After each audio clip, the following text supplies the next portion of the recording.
Hello,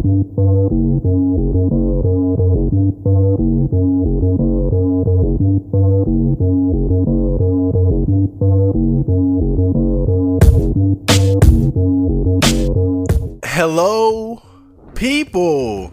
It is your good friend Chad Marco here again with another episode of the OCM Botcast. This is episode 9, and if you saw, which you did, I hope, then you see that this episode is called Simp or Pimp. This episode is inspired by this whole iDubbbz situation that's been going on.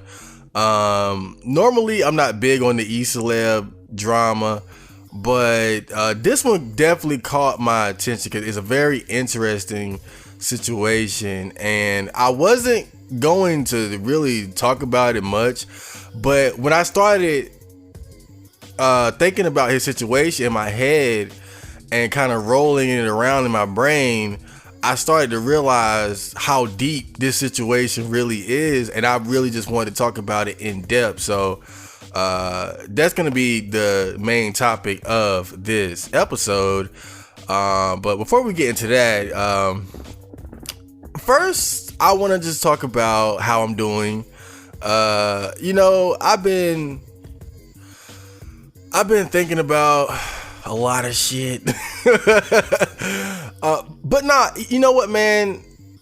I'ma just say it. I'm really disappointed in myself because I see what I have here with my fans and my channel and my music, and I've come to realize that I actually do have at least some amount of talent, and I feel like I haven't been making the most of it. When I started doing this, I had been rapping, but I was always inconsistent and lazy with it.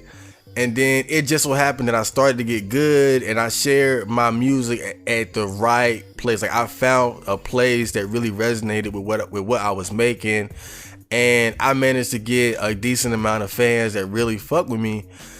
And that's really a beautiful thing, and that is nothing. That is no small feat. That is so fucking amazing. But at the end of the day, I'm still that lazy, half-assing, procrastinating motherfucker. I look back like these past 3 months of the year, and I haven't really dropped a song these past 3 months. I've been making beats here and there, keeping my beat game fresh, but I just feel like I should be doing so much more. Not even just with the music, but with the podcast, and figuring out different, like, other different kind of videos that I could do, like just expanding upon what I have. And I have been working on my gaming channel. That's easy because I could just that's easy, just play the game and record it. So that's nothing. But I'm just disappointed in myself because I feel like I could be doing a lot better, and it's kind of a bittersweet moment, a bittersweet realization, because I'm at that point where I don't want to be the guy that I was anymore, but it's so hard to really change. It's so hard to really make the right decisions day in and day out, and that's gonna be the challenge for me this year. Like, I really want to turn things around as far as how I use my time, and just using my time wisely and being more productive and really working on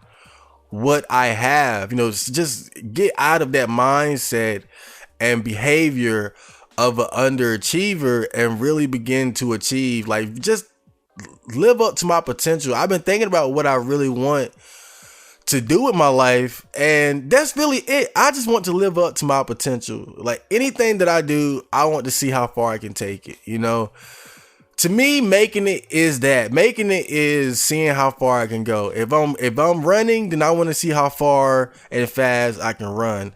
With my diet, I want to see how healthy can I eat? Like how like, what's the closest to perfect I can make my diet and still enjoy like a pizza every now and then, If I'm playing video games, then how good can I get? You know, how fast can I beat Resident Evil, or how good can I get at Dragon Ball Fighters? And that's really it for me right now, man. I want to really just live up to my potential. I don't want anything else. I just want to see what Chad Marco is made of. Like, however far it takes me, I want to see it. I want to experience it.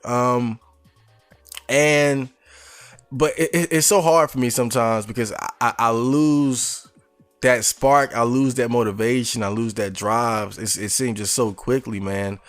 I had a day not too long ago where I was I was perfectly productive, and I felt the fruits of my labor, the just how rewarding it is. Like, I forgot how good it feels when I plan out my day and execute immaculately. And even after doing that, right after that, I fell right back into my old patterns again. Like, I felt it. I displayed that I was capable of doing it, and then I fell right back into the bullshit. And that's what's so frustrating about it, is that I know how to do what I need to do, but it's that part of me that wants to do bad. It's that part of me that wants to go in that opposite direction. And it's like I'm constantly fighting with that part of me that I have fed, and it's like it's mutated into a beast that's hard to control, you know. But now there's this new part of me that has emerged from the darkness and wants to fight against my old bad habits and old ways and bad thinking patterns. And it's a war, man. It's a war going on inside of Chad Marco right now, man. And you know, one of the things that motivates me is really you guys. When I see, sometimes I won't look at my YouTube channel, like the comments, for a while until I'm about to do a Botcast, and then, because that's when I usually respond to the comments.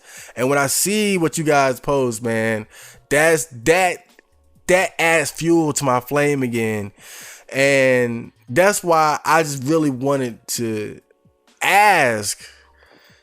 I'm really asking here, like, always remind me, always tell me, don't kiss my ass, but just motivate, just anything, like send me an email, leave a comment, because those things really matter. Those things are really what helped me get out of that darkness. And I got an email in particular that really touched me and really showed me the seriousness of the position that I'm in now. And I didn't want to like just respond to him. I'm going to respond to him because it's kind of an old email. It's like over a month old or something, but I just feel like that wouldn't have done him justice. I hate to expose him. I hate to expose him like this, but this shit really touched me, and I just wanted to share it on the podcast. But this is what he said. He said, "Hey Chad, have been putting off sending you a message for weeks now and decided to finally do it, LOL. I just want to thank you for basically helping me get my life back on track. Before I found you, I was fucking up myself more every day, but when I came across your channel and listened to your songs, I first thought you must also be a depressed need like myself. I put on the OCM podcast in the back while playing some video, expecting you to hate yourself. Instead, I was surprised to hear you a really positive guy. Go figure. Seeing someone like you, someone that I can relate to, somewhat be happy, motivated me to improve myself a lot. Now I can actually say that for the first time in years, I think my future isn't bleak and I am starting to love myself again. All I can say is thank you, Chad, for inspiring me and giving me hope. You, unironically, become my favorite artist, and I can't wait to see what you'll put out next. It's only a matter of time before we will hear That Film with No Girlfriend played in the mall and other places. Keep doing what you do. Row. Content self-improving neat. P.S. Say hello to Friender for me. Of course, Friender's so awesome. Dude, that's major. That's major. Like the fact that and I've heard similar shit like that from other fans, and that means so much to me. And it's like I feel like I'm in a unique position because I'm someone that's really close to the darkness, a darkness that a lot of people aren't familiar with. It's a lot of people that are involved in self-improvement and trying to motivate people, but they don't understand our struggle. They don't understand what we've been through. And I think my willingness to be just totally unfiltered about the shit that I've been through and to talk about it and to still show that I've been resilient and able to achieve at least some level of happiness, I think that motivates other people that are close to that darkness. And I don't think that I'm not somebody that can show you how to function in society, not by a long shot. But I feel like before you can make that step, I feel like it all begins within yourself. And I think that's what I figured out. I figured out how to love myself despite everything that I've been through, despite how other people feel about me. And I think that's what other people like about me and what they've been able to kind of practice for themselves. You know, I can't show you how to get a girlfriend. I can't show you how to get a job. I can't show you how to do a lot of different things. But the one thing I figured out during this internal struggle is how to love myself and finding a reason to fight back against all the bullshit inside myself and outside. And that's a really amazing thing. And that's the fuck the music, fuck the the podcast, the memes. That's the best thing about this whole channel, and that's why it's so important for me now to really keep this shit going and to really make it the best polished product that I possibly can. And I just want to say thank you to that guy, because when I read that, man, it really boosted me up. I fucked up again, of course, but that shit, right, like stuff like that, man, whenever I need to pick myself up, that's the type of shit I think about. I think about you guys because it really helps me. So yeah, man, I just really wanted to talk about that. And you know, I hate to make promises that I can't keep, but man, I'm going to fight. I'm going to fight against the weakness inside of myself that has been preventing me from living up to my true potential. I'm going to. I feel like I'm like just like I feel like I'm surrounded, like the warrior, the last standing warrior against 100 or 1,000 men, and he's fighting to the death. Like that's how I feel against the bullshit inside of me, that laziness, that overindulgent. Let me put this junk in my mouth and let me sleep fucking 14 hours a day. Like that's what I'm battling against. And it's been hard, but it's a fight worth fighting. And if you guys doing the same, then shit, I encourage you to just keep fighting. Like, it's just right now the motto is fight. You know, it's still early in the year. Spring just hit, man. It's the perfect time to really make a change. And with that being said, let's move on to the news. Yeah, from serious to fun, finally. Hold up. Let me see. Yeah, so it's time for the news. Okay, now I covered this already. The coronavirus part 2. There was no way I could leave or not talk about the coronavirus again, because if you saw the last episode, you know that I talked about it there. But then it was a totally different situation. Now it's gotten so much worse. It's unbelievable. Like it's gotten exponentially worse. And I have never covered the same topic twice on the news segment. Never. But that just goes to show how serious this whole thing has gotten. And when I talked about it last time in the last episode, it was like, okay, yeah, it's in China. People are kind of worried about it. It wasn't a big deal. It wasn't what it is now. Now, schools have been... excuse me. Schools, like whole schools have been shut down. Like no kids whatsoever going to school because they were worried about the spread of the virus in schools. You know, kids are the worst when it comes to hygiene. They don't want to brush their fucking teeth. They don't want to wash their fucking hands. They don't want to wash their fucking ass. So I feel like that was probably the most logical first step. Shut down the school so the kids wouldn't spread it to each other and then go home and spread it to grandma who's just gonna fucking die because she's old. But what really showed me that it was serious was when they let the wages go home, when actual places of work and businesses started shutting down. That's what let me know, oh, this is real, because this is a greedy ass country. These CEOs, these employers, they're greedy ass motherfuckers. And for them to say, hey, we gotta shut this shit down, that's major. When you got whole like stores like completely just saying fuck it, we can't open, or shutting down early, that let me know, oh man, shit has really gotten real. I think I think what really made me take it seriously was when the NBA put a halt to the season. I mean, that you're talking what, millions or hundreds of millions of dollars lost across all these sports organizations because they had no choice but to halt their seasons and stop their sporting events, which means so much loss of revenue.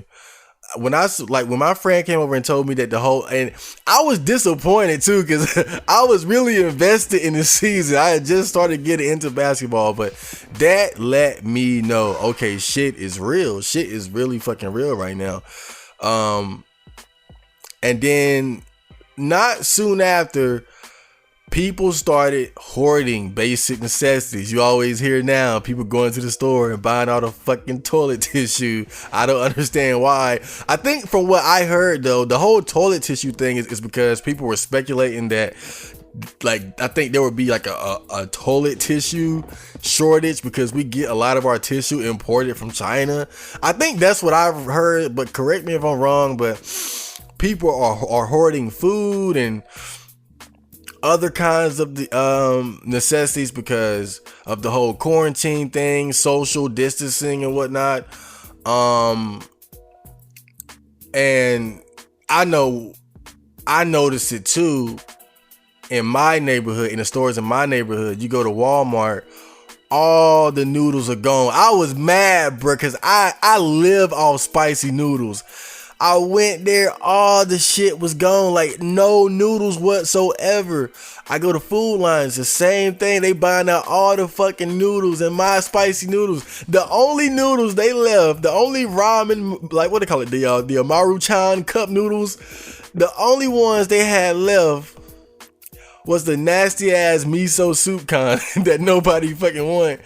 And I think like chili lime or some shit. Oh, just the nasty fucking noodles that nobody wanted. And so, and going to the stores now, you see a handful of people with the face mask on. So it's really gotten serious, but at the same time, it's a lot of people not taking it seriously. I know I had a friend come over, and I swear, bruh, it took me 5 minutes to convince him to wash his hands. I was like, bruh, like, look, we can hang out, we can kick it, but wash your fucking hands. And he did not want to wash his hands, man. I'm like, what the fuck? Just wash your hands. But this is why that shit is spreading though, bruh. Because a lot of people not taking that shit seriously. He was just straight up telling me, like, man, it ain't that serious, man.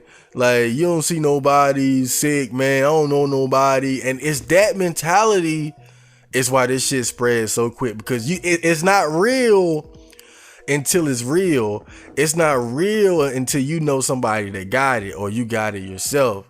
You know, once I saw that the NBA shut his doors, all bets were like, when I heard that, I was like, oh, it's on. That's when I knew I have to change my whole way of doing things. Like I knew it was time to stop what I was doing and do some fucking research. And that's exactly what I did. And, you know, not only just the things that I talked about, but like people are really dying now. That's hey, I forgot to mention that people are dying. I got some statistics here. These are a couple days old because I was preparing for this, but let me see. What day was this? I'm not sure. Probably just a couple days ago, but at the time when I took the screenshot, as far as the coronavirus and it spread throughout the globe, worldwide there were 460,000 cases confirmed. There were 113,000 cases of people recovering, and there were 20,000 deaths. That's worldwide. And in America during this time, I think it was 61,000 confirmed, 387 recovered, and 838 deaths. And I think that's grown a lot since, like, and this was just a couple days ago.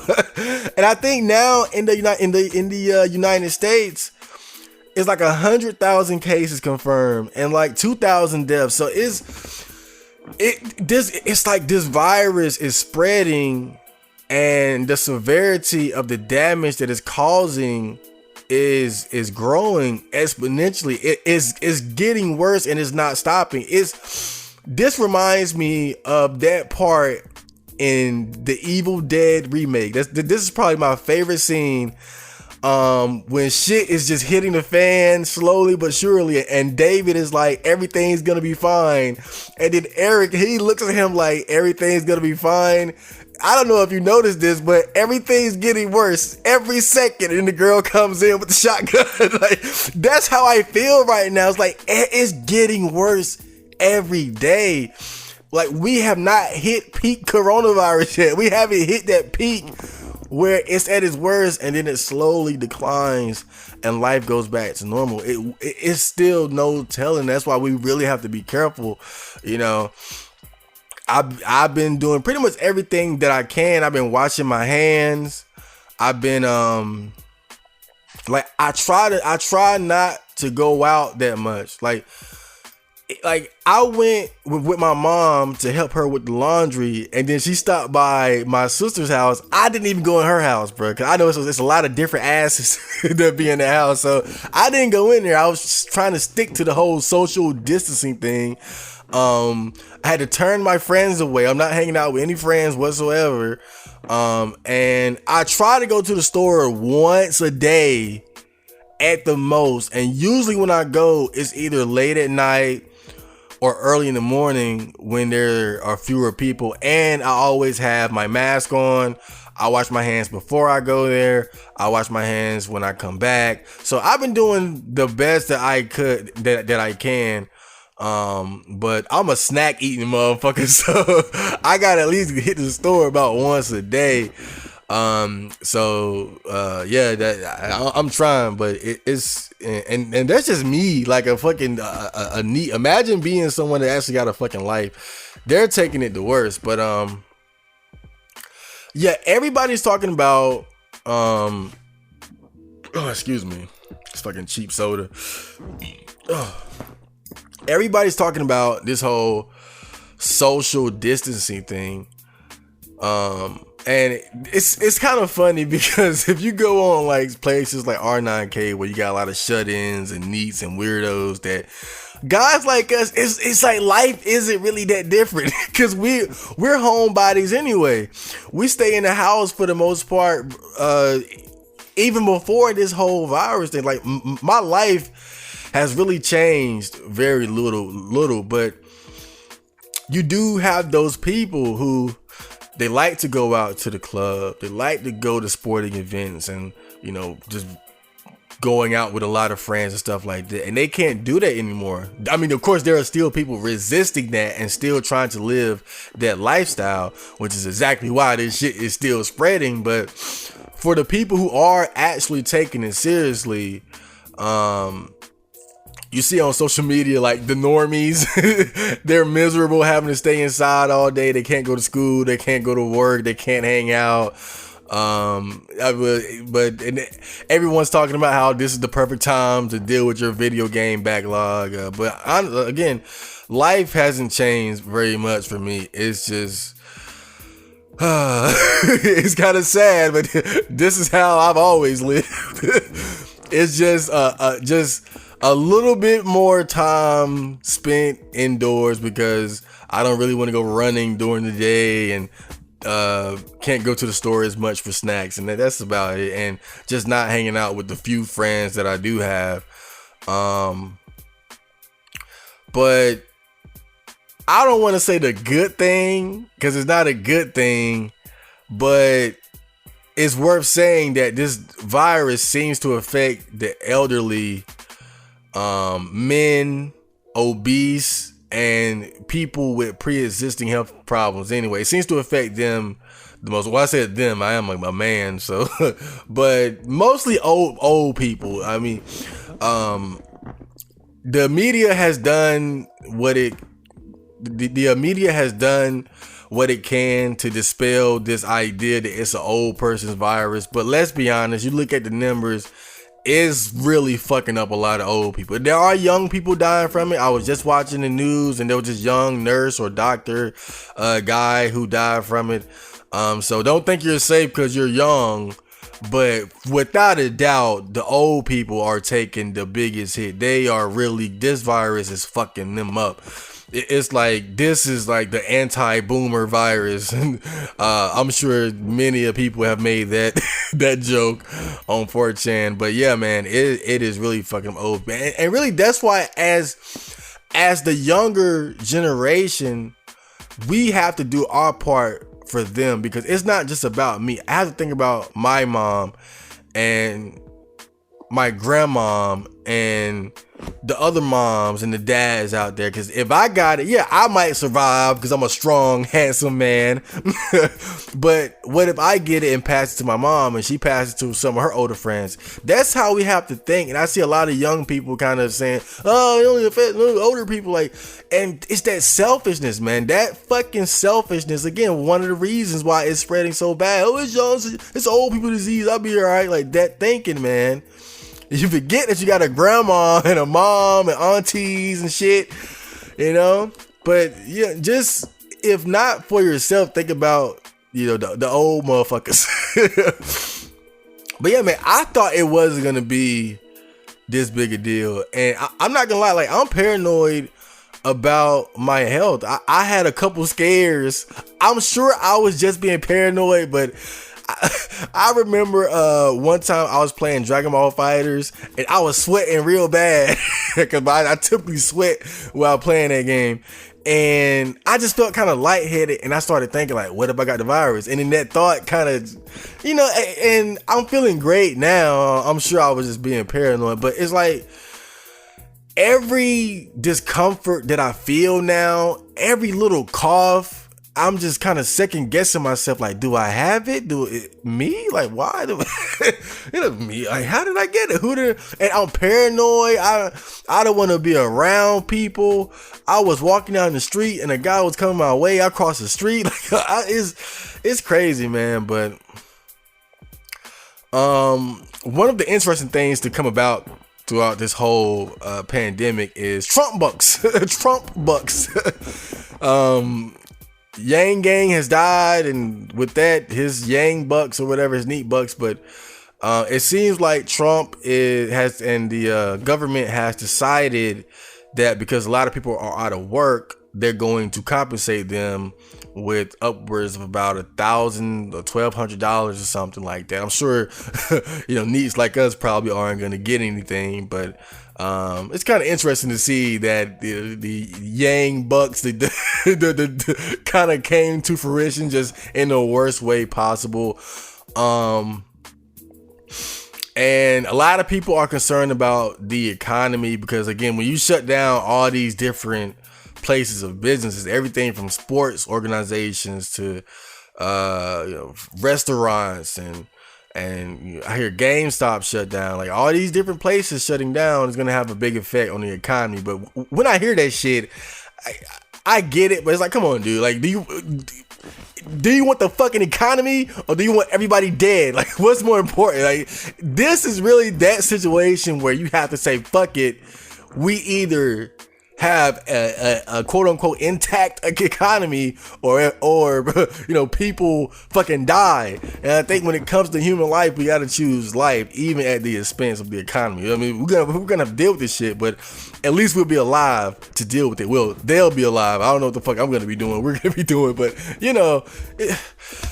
it's bad though. I had to really talk about this shit. Coronavirus is the issue of our time right now. I mean, this shit has engulfed everything, and I'm not somebody that really looks at the news a lot, and this has got me looking at the news on a semi-regular basis. And all I can say is, man, just stay safe out there, man. Just keep your hygiene up. Wash your motherfucking hands. If you go out, wear a mask. Stay away from the normies.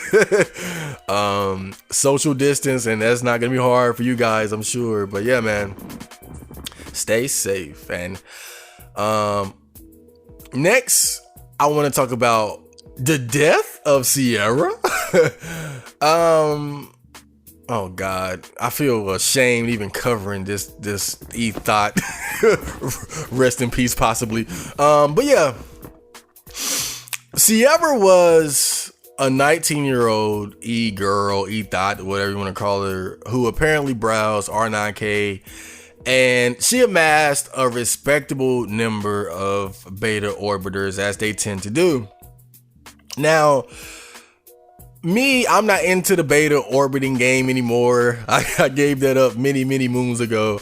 So I never really paid much attention to Ciara. I would see her face like I see the faces of several other girls that the guys on R9K are obsessed with. But I never really thought much about her. But more recently, I've been seeing that people are saying that she's dead, that she had a drug overdose or something. So yeah, I've been aware of her presence, but I never paid that much attention to her. But when I saw that she was possibly dead, they kind of like, what? I don't want to see any e-thoughts go the way of that direction. So I did a little bit of homework on her because I just wanted to figure out what type of person she was and just the validity of these claims, because even now there are people who are still skeptical over whether or not she's actually dead.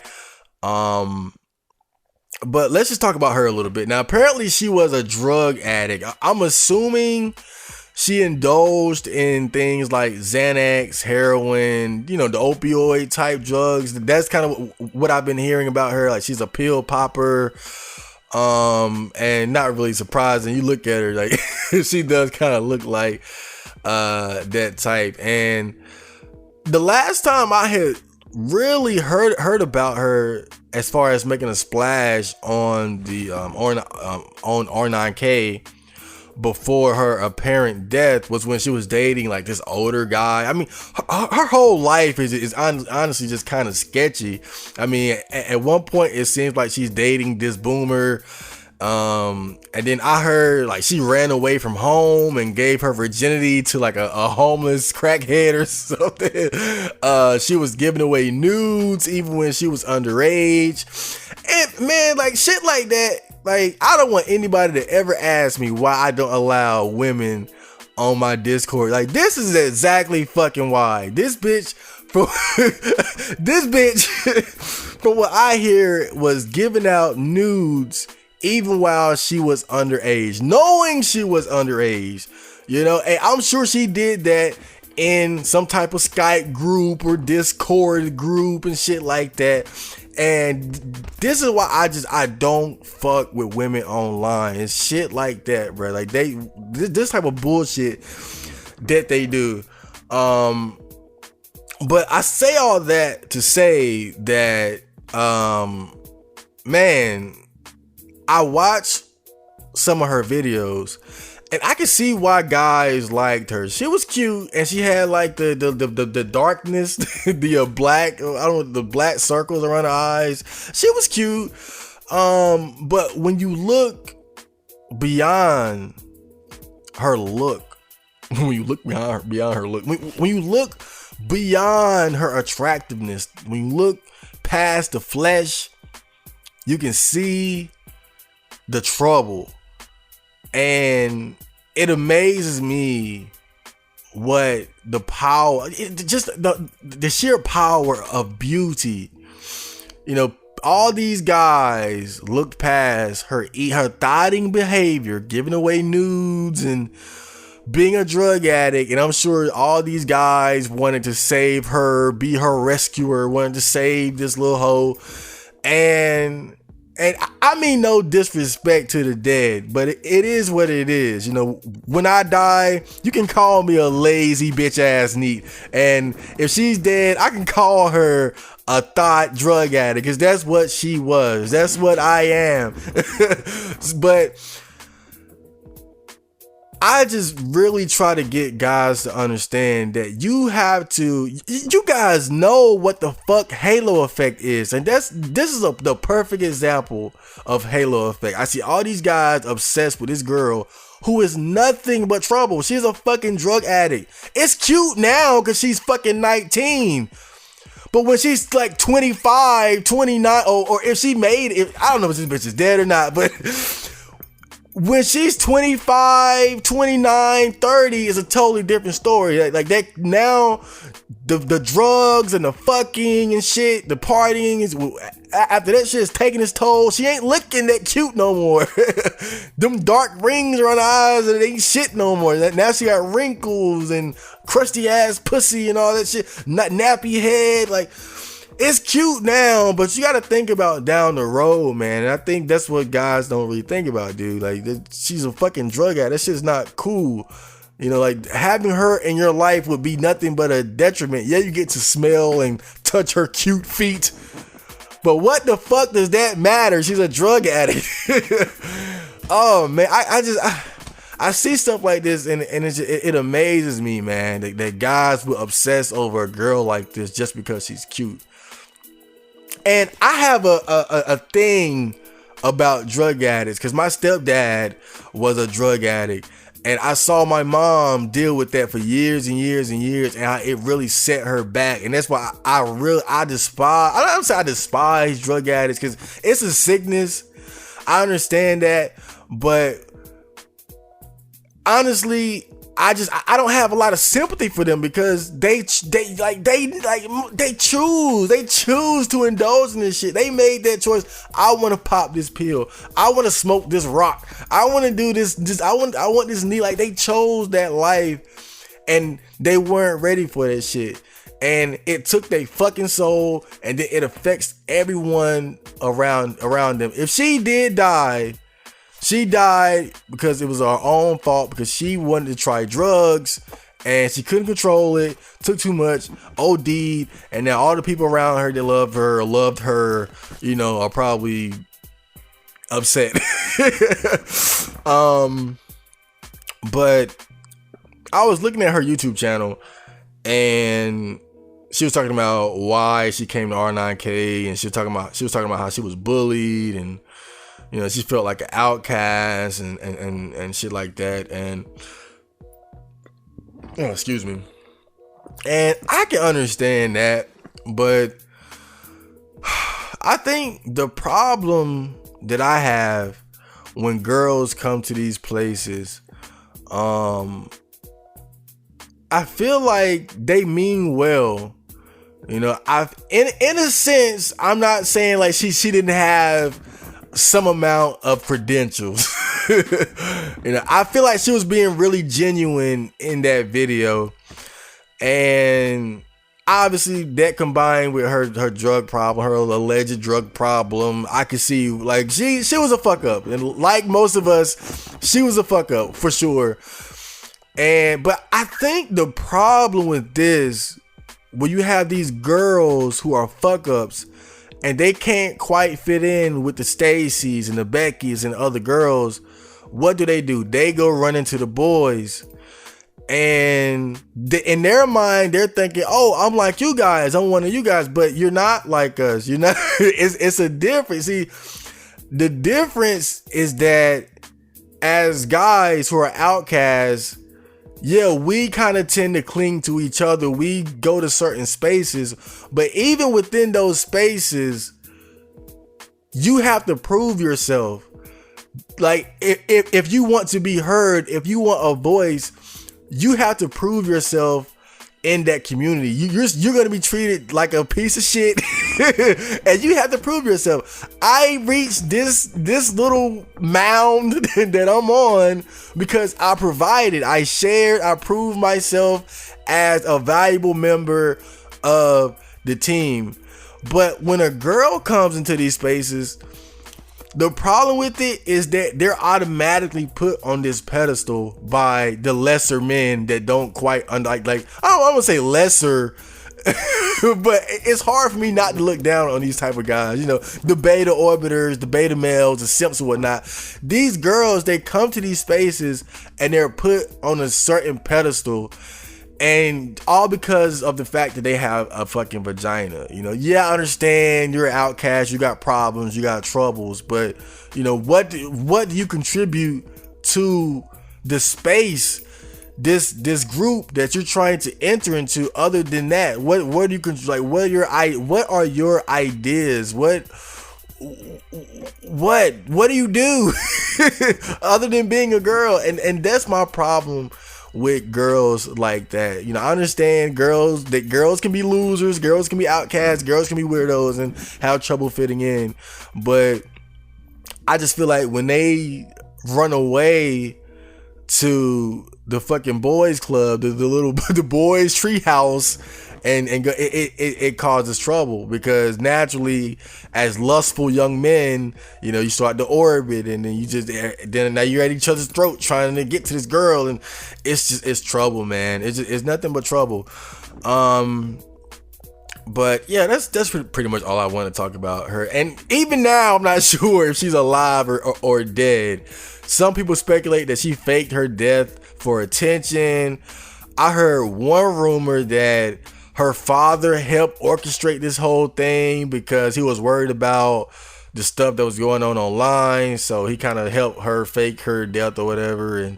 And just to kind of get the fucking weirdos on the internet off her ass. And then other people are pointing to posts on Facebook about her father saying, oh, we miss you. But then again, that's why the previous conspiracy came to fruition. So I don't know if she's dead or not. I hope she's alive. I hope that this is just some stunt, some way to sort of cut her ties to this weird ass board and the internet and all that shit. But if nothing else, stop orbiting e-thoughts. And with that, I'm going to move on to the main topic very soon. Now, normally I do a little bit of OC in between segments, but this time I got a lot of OC for you guys. I got like at least 7 or 8. And I'm gonna do it all in one segment. Like this is really gonna be a very original content focused show after the whole Simp or Pimp philosophy thing I'm gonna do. So yeah, stay tuned for that.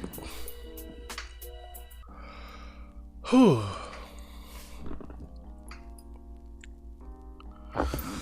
Okay, guys. Now, of course, this episode is called Simp or Pimp. And I'm sure you guys have heard about this, but just to give a little backstory, there's a YouTuber named iDubbbz.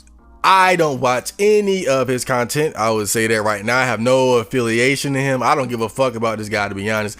I just thought this was an interesting situation that really got me thinking. Now, iDubbbz is a YouTuber who came to prominence from what I hear, he does like these skits. He's funny. He's got some somewhat edgy views. I guess you could say that his humor is in line with Chan culture, and that's a very like profitable thing nowadays. So it's no wonder why he amassed a following. But again, I'm not very aware of what he does. This is all hearsay for me.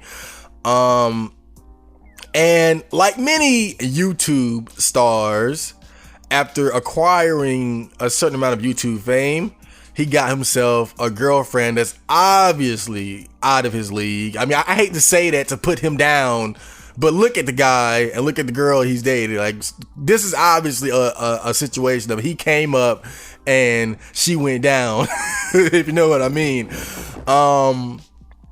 So yeah, he's got a girlfriend and she's pretty I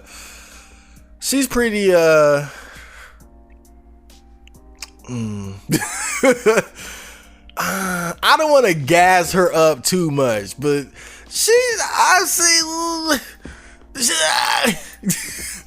above average. I give her that much. She's above average. I'll give her that, right? Can we agree there? She's above average. Okay, so he's got a girlfriend now, and she's above average. And the controversy is that his girlfriend has an OnlyFans. Now, if you don't know, OnlyFans is this website where typically thoughts who like showing off their bodies, they post nude pictures for men who are subscribed to their OnlyFans. And the subscription or maybe I don't know exactly how it works. I don't fuck with that shit. I'm not paying for fucking porn, but it basically it's a way for guys or girls to pay for cheaply made amateur porn. That's what OnlyFans. It's basically a way for thoughts to kind of sell porn. Even guys, it's guys who, they do it with their girlfriend or whatever. So it's basically just a way for people who are into making porn, whether it's softcore or hardcore, to distribute and sell their pornography. And the whole issue here is people are calling him everything from a simp to a beta to a cuck, because he's allowed his girlfriend to have an OnlyFans.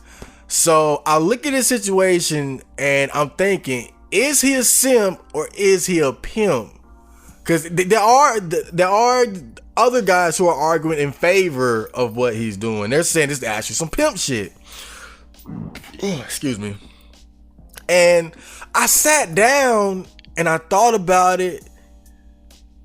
Thought about what I would do in that situation, and I was surprised at how deep my thoughts went on this. That's why I had to really talk about this shit. So just buckle up, because we're about to we're about to go real deep here with this situation. So okay, so before I really get into it, we have to establish we got to establish a couple things. Like, let's look at the textbook definition of a pimp. Okay, so pimp, a man who controls prostitutes and arranges clients for them, taking part of their earnings in return. Verb, act as a pimp. He was a good-looking guy, and some said he pimped on the side. So yeah, pimp. And this is why some guys are equating what he's doing to being a pimp, because he's dating this girl who is receiving money from quote unquote clients, beta males, simps. Let's be real. Well, I don't want to just, I don't want to say anybody that pays for porn is simping, but come on, man, don't do that. I can't. I don't know, man. I don't know. It's something about it. I can't do it. I'd rather pay for professional porn, like some hard to find Japanese porno, than to give some thought. So, like, there's something about the difference between a thought and it's like a whole porn production. But that's just me. But yeah, some people saying that it's pimpish, because in a way he's pimping out his girlfriend. Guys are paying her for some amount of sexual gratification, not necessarily like they're not physically touching her, but they are receiving some type of gratification from her body, from just looking at her body, you could say. That's why some people are saying this is some pimp shit. But let's look at the definition of simp. There's no formal definition of simp, so I had to kind of settle for this. But what's a simp in slang? Noun, simp, plural, simps, slang. A simple person lacking common sense, a fool or simpleton, slang. A man who foolishly overvalues a woman and puts her on a pedestal. So these two definitions are important here, because when you look at his situation on the surface, at least when I look at it, I see much more pimp than simp. Because how can you say that he's putting her on a pedestal when he's, at least in theory, he has this girl that's taking money from beta males. Let's just call them beta males for the sake of this video. From betas who are paying for her nudes, and all of that is coming back to his empire. Let's say all those funds are coming back to him and her. That's some pimp shit. I mean, on the surface, that's some pimp shit. When you look at what a simp, because really simp now has become more popular online. People are really throwing that word around. It's kind of become like cuck, where a lot of like it's starting to lose its meaning, and I feel like this is the beginning of that, where it's being overused and beginning to lose its meaning. But if you ask me, just again, looking at the surface, this situation has all the ingredients of a pimp situation, but something is still off. He's not out of the woods yet with me. Like, something is still off. And I think it's a very important thing to consider when trying to figure out if he's a pimp or a simp in this situation. And I think that is how attached he is to this girl. And thinking about this, I realize that there is a spiritual element to being a pimp, which is hilarious coming out my mouth with the spiritual element of being a pimp, but it is. And this is where we kind of got to go deep here.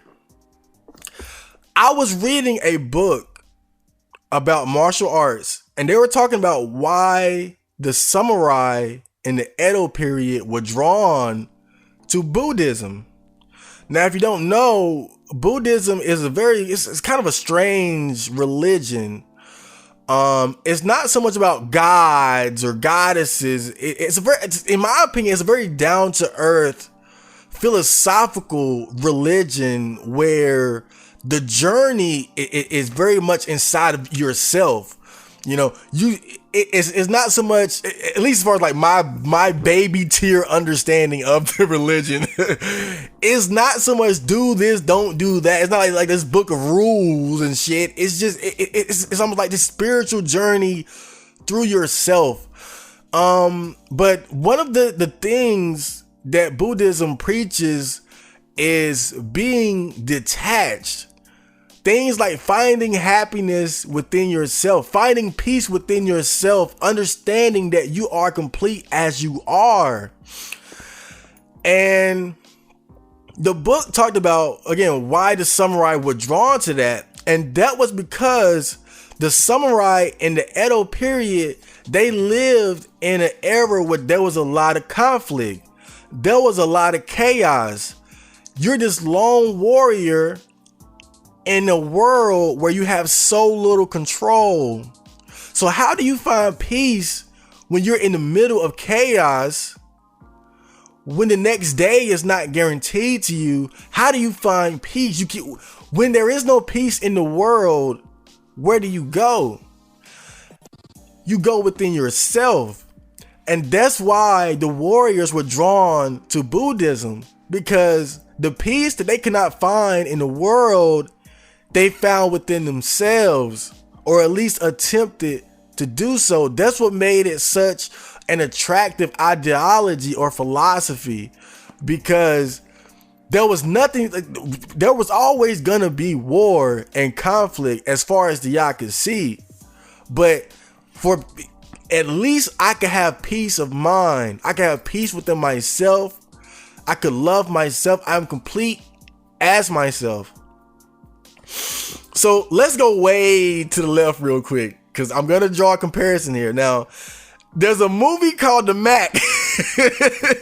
I know we just went I went in a totally different direction, but I'm going to make a connection. Just hold up. Now, there's a movie called The Mac. Came out in the 70s. I haven't seen it in a long time. It's a movie that my mom used to watch, and I've seen it from, little scenes here and there, little clips here and there. But there's a very important scene in that movie. Let me just go back a little bit. Now, as far as I remember, The Mac is about this guy who is new to the pimp game. He decides, I get, again, like, please forgive me, it's been a long time, but from what I remember, the guy's name is Goldie, and he decides that he wants to get into the pimp game. So he's a natural. He slowly rises, or really quickly rises through the ranks of becoming one of the top pimps in his community. Now, one of his rivals is a pimp named Pretty Tony. And he's a hating ass motherfucker. Pretty Tony is a hater. He was probably the first hater, bruh. No, but... So Goldie, like I said, he's on the top of his pimp game, right? He got so good that he took one of Pretty Tony's baddest bitches. Damn. Now, it's a scene in that movie, and this is probably the best scene in that damn movie. Like, this is so important. Pretty Tony and Goldie, they're in this, I think it's a little club or a bar or a pool hall or something. They're in this place together, and it's a lot of other people there as well. And they kind of have this confrontation because Pretty Tony realizes, hey, that's my bitch. Come here, bitch. But Goldie said, hold up, bruh. I forgot exactly how he said it, but he basically said, hey, she chose me. You know the rules. Let it go. Now, that don't sound like much, but that is so important. Now, this is a pimp. Think about what he said. Now, when you think of a pimp, you think of the pimp hand, the strong, this my bitch, this my bitch. No, that's not the rules. She chose. Even this pimp at the top of his game understood she chose me. I didn't have to bend her. I didn't have to bust her head to get. No, she chose me. So how does this tie in with what I just said about the samurai and Buddhism? The thing that Buddhism taught the samurai, or at least one thing, was detachment from the material. The thing that Goldie had that Pretty Tony did not have was detachment from the material. Women are the material. Women are the chaos. Women do the choosing. There was a YouTuber called Player Supreme, rest in peace, but he was known for giving dating advice, and that was one of his sayings. Like, that was one of the things he always said. Women do the choosing. Women choose who they want to be with. It is not our choice. Women choose. That's why women are chaos. Women are the force that we do not control. The same way that the samurai understood I cannot control all this conflict around me. I can only control what's within me. He knew he had to detach himself from what was around him. Goldie understood. I cannot control these women. I can't make them choose me. They have to choose me of their own volition. Then I can pimp them.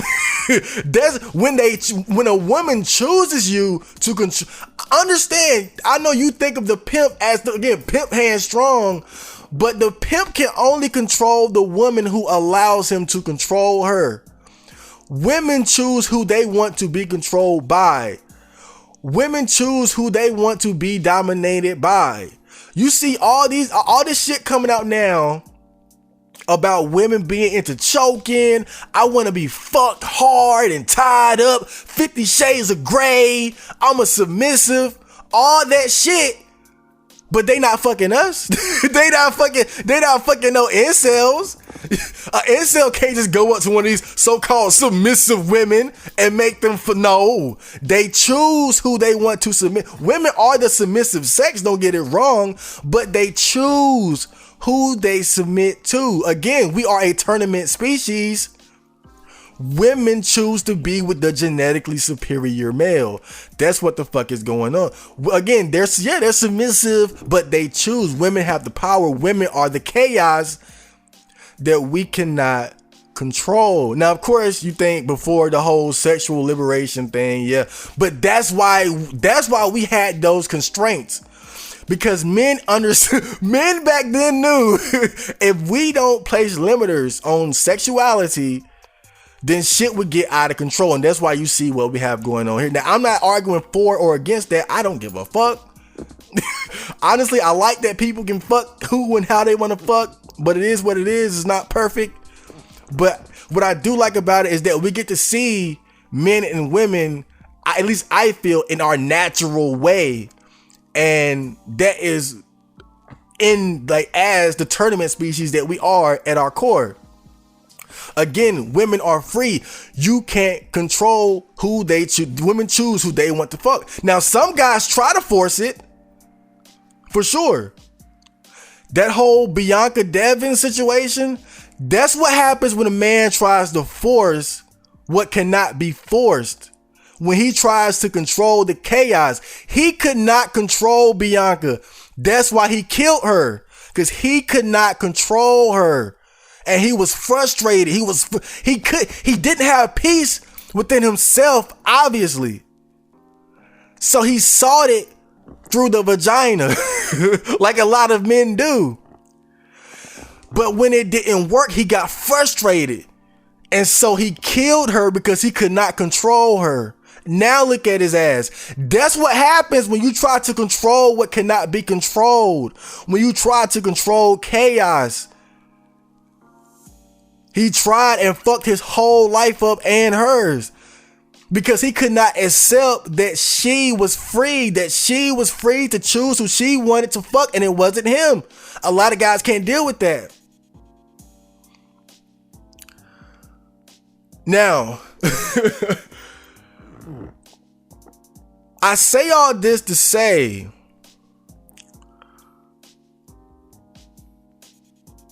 what makes this a pimp situation or not depends on whether or not he is attached, how attached he is to this girl. See, if you ask me, the guys who are adamantly against what iDubbbz is doing either don't have red pill knowledge or have a simp mentality themselves. And it's really kind of ironic because I read the comments of the guys that attack him, and all I see is shit like, my girl this and my girl that. I wouldn't let my girl this. I wouldn't let not my girl. Me, mine. You see where I'm going with this? They are trying to they have a mindset of controlling what cannot be controlled. They are attached. They put pussy on a pedestal. That's why they are so bothered by what he is doing. Because to them, their relationship with that girl is that important that it's a big deal to them. And again, that's what's so ironic. That's what's so ironic about it is that, and I'm not saying that to put them down. Like, it's bad to take your relationship seriously, but that's really where the simp. That's the origin of the simp. Is that my girl, my mine. That attachment is where the simp came from. That attachment is why Bianca Devins is dead. Mine, me is mine. They're attached. But, this is a big but. The thing is that you have to understand is that simps aren't always punished. You know, and I think there are guys out there who have kind of, I guess, what you could call a blue pill simp mentality. And they're lucky because everything works out for them. Yeah, they're attached, but the girl might be just as attached to them as he is to her. So being a simp isn't always a bad thing because sometimes it just works out in your favor where you don't have to have a detached mindset. You know, the whole reason why people make fun of simps is because they're so attached to a particular girl that girl is able to manipulate and control them and take advantage of them. That's why people make fun of simps, because simps basically let the women wear the pants in their relationship. They let their love of that girl throw them completely off balance. And so when you're trying to figure out if this is a pimp situation or a simp situation, you can't make that call based off what's on the surface, because on the surface, yeah, it's pimp-ish, but does he have the mentality? Is he attached? What it really comes down to is how much does he really care about this girl? Does it really bother him? Is he really so detached that her sharing her news with other guys for money doesn't bother him, doesn't shake him to his very core? Does he have a mentality of detachment? If you ask me, that's what determines whether or not this is a pimp or simp situation, because just because the ingredients are there doesn't mean the mentality is there. You know, just because it looks good on the surface, if you're suffering on the inside, what does it really fucking matter? So anytime I try to look at a situation like this, I try to put myself in their shoes. And so I ask myself, would I do it? Would I allow my girlfriend to have an OnlyFans, share her news with beta males across the globe? Yes. Yes, I would. And let me explain why.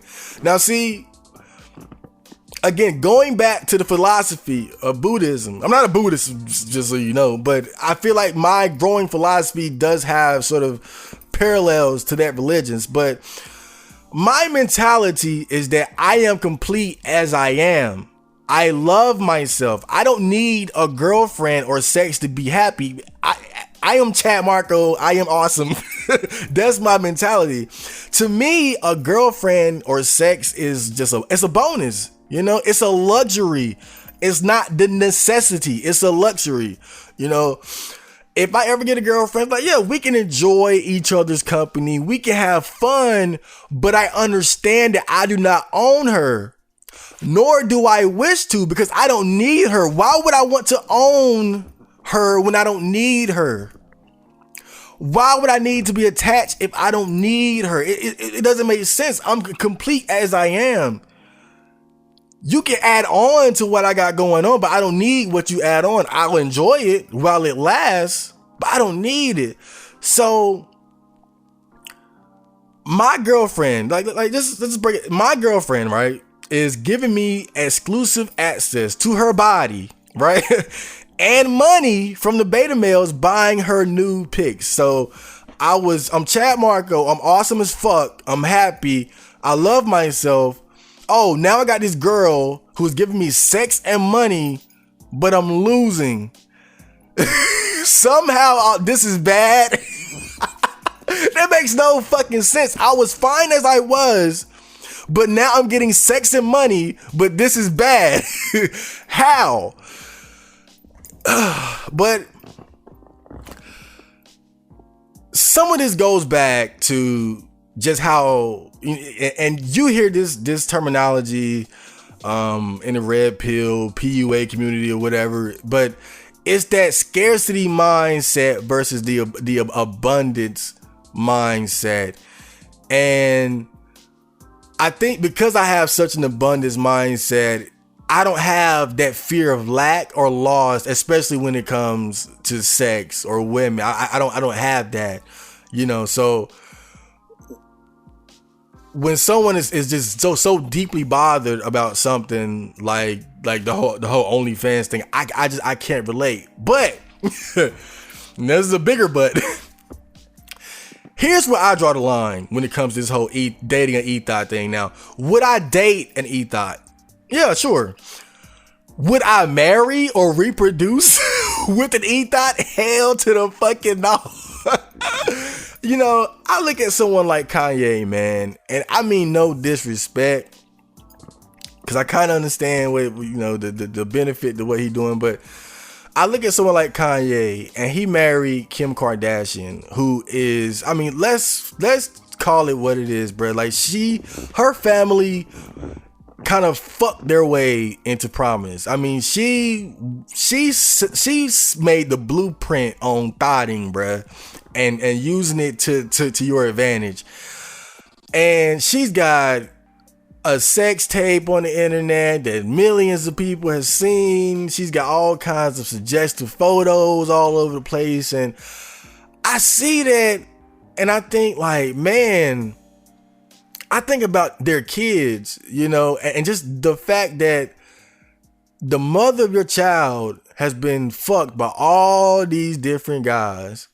The mother of your child might just be walking in the grocery store one day, and she bumps into some guy who blew her back way out. And he look at her like, I fucked the hell out this bitch. And she's sitting there with his kid. And I think about shit like that, man. And not only that, but that she has basically a porno online that people have looked at and will continue to look at. And this is something that their kids at school and in their social lives are gonna have to deal with. The fact that your mom has a porno out, and we can just be kicking it and I can pull it up on my fucking iPhone and show it to you. Like, hey, here's your mom sucking dick, getting fucked by a black man. Well, she's married to a black man, but you know what I mean. And I think that's one of the downsides of having a serious relationship with an e-thought is that shit might come back to haunt you. And again, if you're okay with it, if you can deal with what comes with that, then by all means. But I think a lot of people just don't want to deal with the social ramifications of dating a quote unquote sex worker. And let's go back to pimping real quick. People talk about pimping like it's just this awesome thing. And it is in a way, but I wouldn't want to be a pimp. Not in the true sense of being a pimp. Like, you're dating, in a sense, you're dating and having sex with this woman or multiple women who are fucking all kinds of niggas. All kinds of dudes. Fat, nasty dudes, skinny meth heads, weirdos.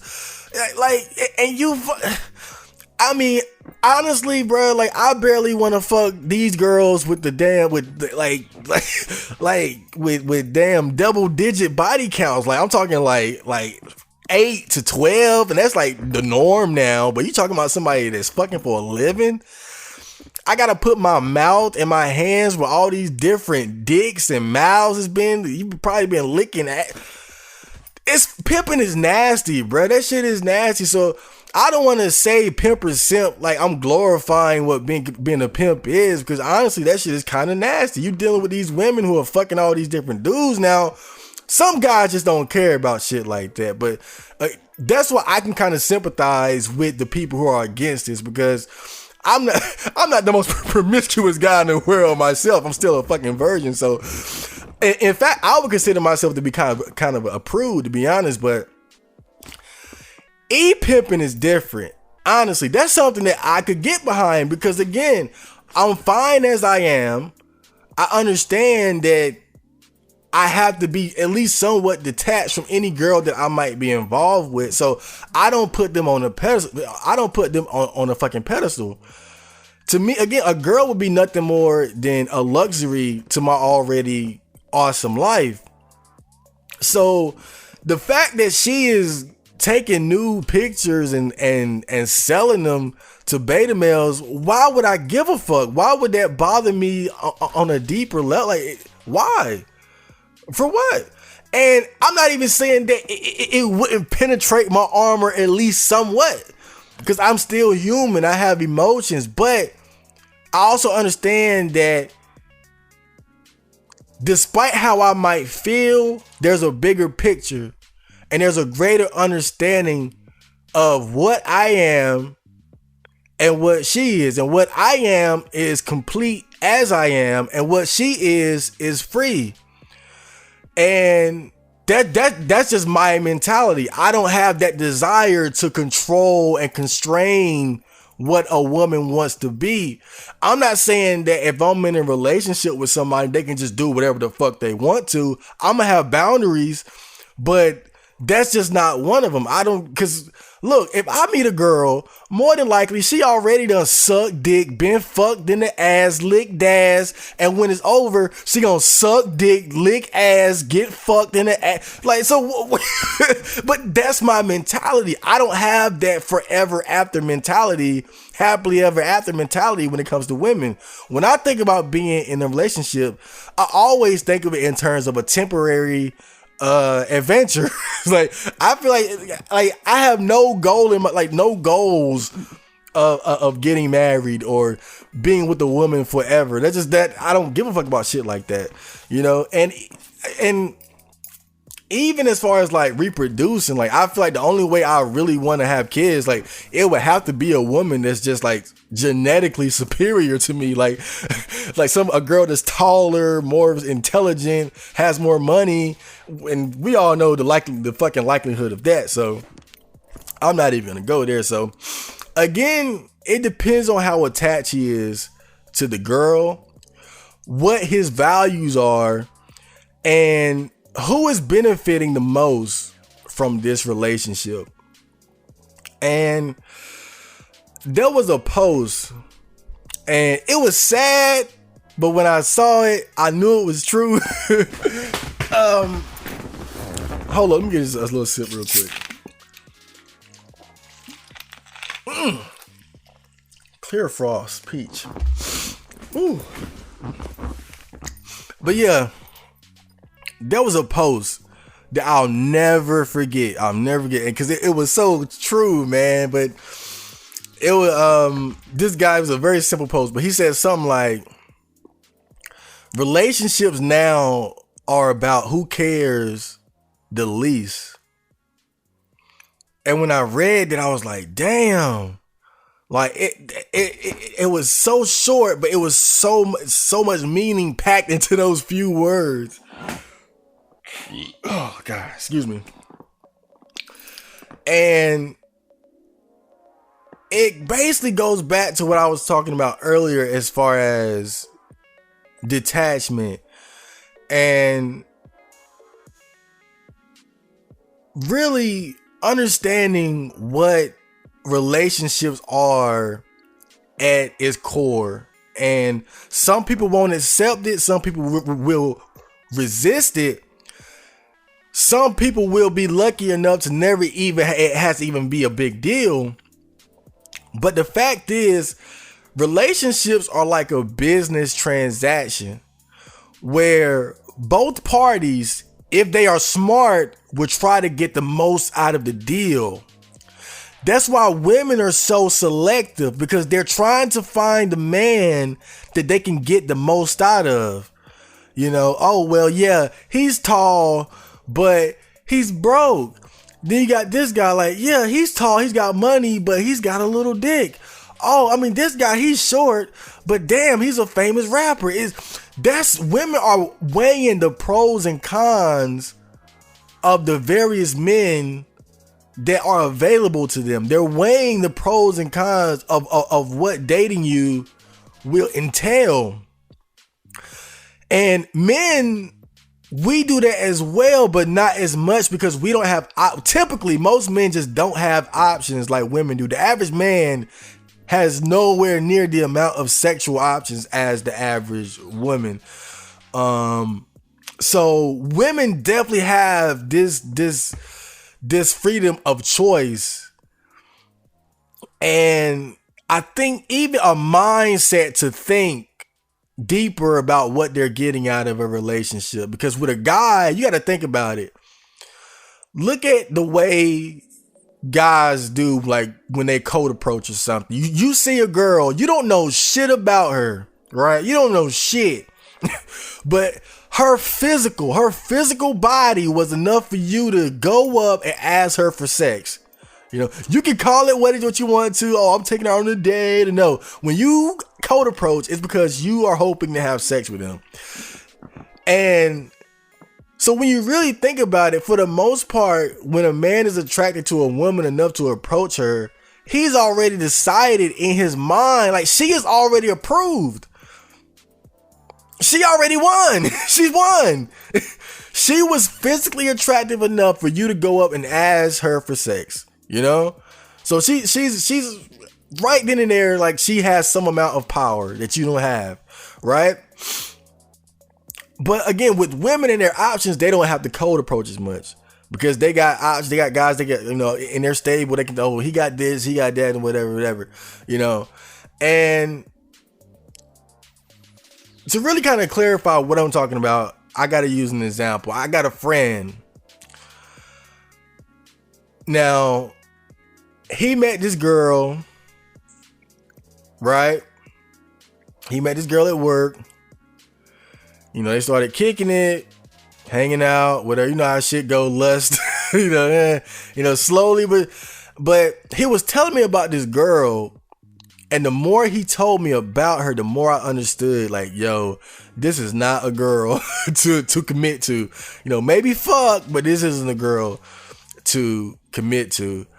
And God, it's so much drama with this relationship, but in a nutshell, where this relationship is at, you got a guy who is dating a girl with 2 kids. He's taking care of her and her 2 kids, paying the bills, and she's a drama queen. She likes to fuss, she likes to argue, she likes to fight, all that. I mean, just goddamn. But it's funny to me because during the early parts of their courtship, I remember him telling me, she don't know this, but I'm not attached. I don't care. And at the time, I was like, oh yeah, well, you know, I thought he was telling the truth. But through his decisions, more and more I realized he was attached. She reeled his ass right on in. She got his motherfucking soul. More and more I realize, you know what? My friend is a simp. And I hate to say it. I hate to say it. But when I analyze his situation up and down, that's the result that I get. I calculated all the variables and the different details. And I hated to admit it. But I was like, damn, my friend is a simp. But why is he a simp? Because he is, again, this goes back to the whole business transaction thing. He's taking care of her. He's taking care of another man's kids, another man's genetics, putting food in their mouths, paying their bills, taking care of her too, the mom too, dealing with all her bullshit and drama in exchange for what? Sex.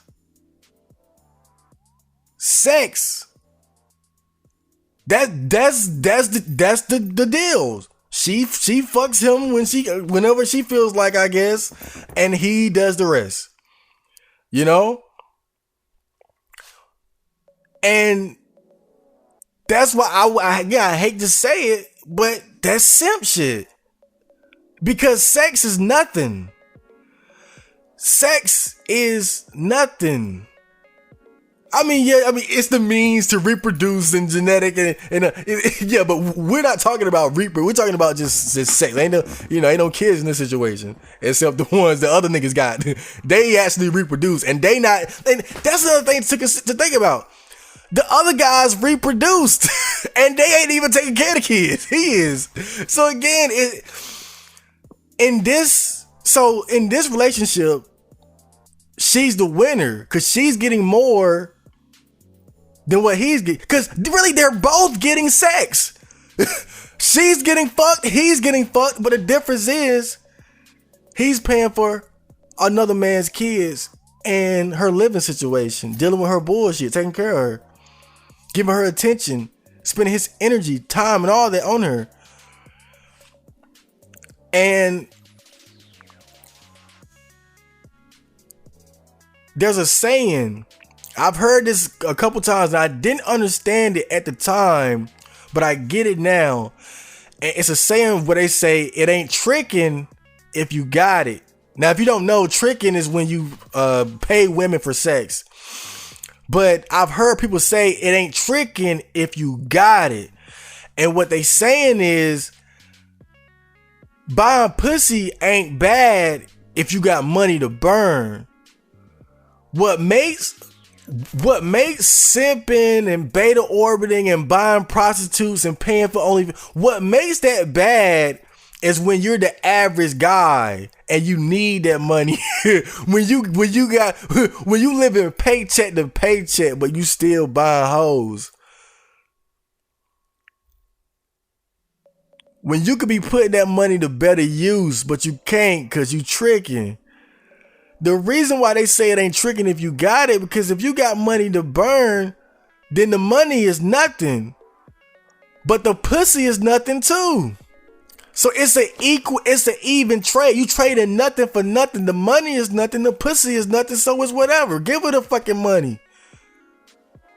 But when you the average guy that's got bills and shit, when you got shit to do, when it's things that you want, and not just the money, but the time and the energy, which is way more valuable than the money, then and that's why people even consider beta orbiters to be simps and shit like that, because they might not be giving the girl money or gifts, but they giving them attention, they giving them their time, they giving them their energy, which is the most valuable thing that every person has. Your time. You're giving them your eyes, your ears.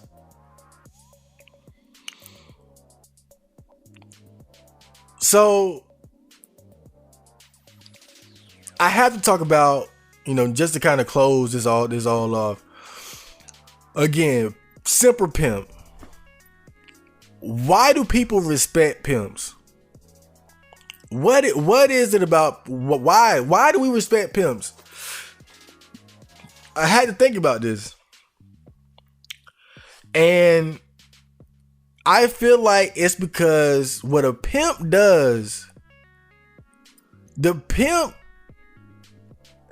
it's not that he controls the chaos. It's not so much that, but it's that the pimp is such an amazing man. Or even we got female pimps too. Let's keep it real. The pimp is such an amazing person. Such a strong person, a leader, that the chaos of women, the wildness of feminine energy chose to submit to them. But pimps take the whole business transaction of a relationship to the max. It's not even a business transaction at that point with what pimps do. At that point, the woman has sold their soul. with a pimp, it's not just about having the advantage in a relationship like a normal red pill guy would think. The pimp taking souls. The pimp got a big soul. That's what make it so amazing. Chaos itself that can choose any man chose you, but not only chose you, but gave you their whole soul. I'm giving you sex. I'm giving you attention. I'm fucking other niggas, not because I love them, but to get their money. And I'm taking all that money and giving it to you. You can only do that when you got a bitch soul. That's what make a pimp so fucking amazing. They don't just wear the pants in the relationship. They take a bitch soul. I look at my friend and the relationship he's in, and I feel like it's the opposite. I feel, and I don't mean to put down the guys who date single moms or whatever, but I just gotta be real, bro. Like I look at that shit sometimes, bro, and I just feel like, damn, like she got your soul, cause you taking care of another man's fucking kids and genetics, and most of the time it's for sex. You wouldn't do that if she wasn't fucking you. All that time and energy for nothing. What is that? She got your soul. You fucking other niggas, taking all that money and giving it to your pimp. He got your soul.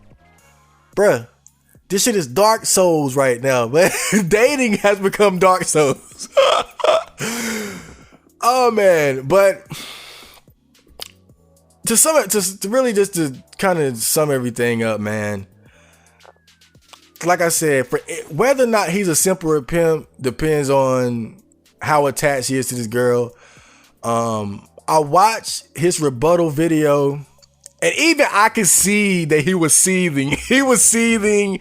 You know, he was trying his best to use sarcasm and self-deprecating humor to deal with the situation, but he's obviously he's upset. I think this whole the backlash he's gotten over this has really made him upset. And again, when you look at the situation on the surface, it's got the pimp ingredients, but to be honest, I can't really call him a simp or a pimp, because I don't like black and white thinking.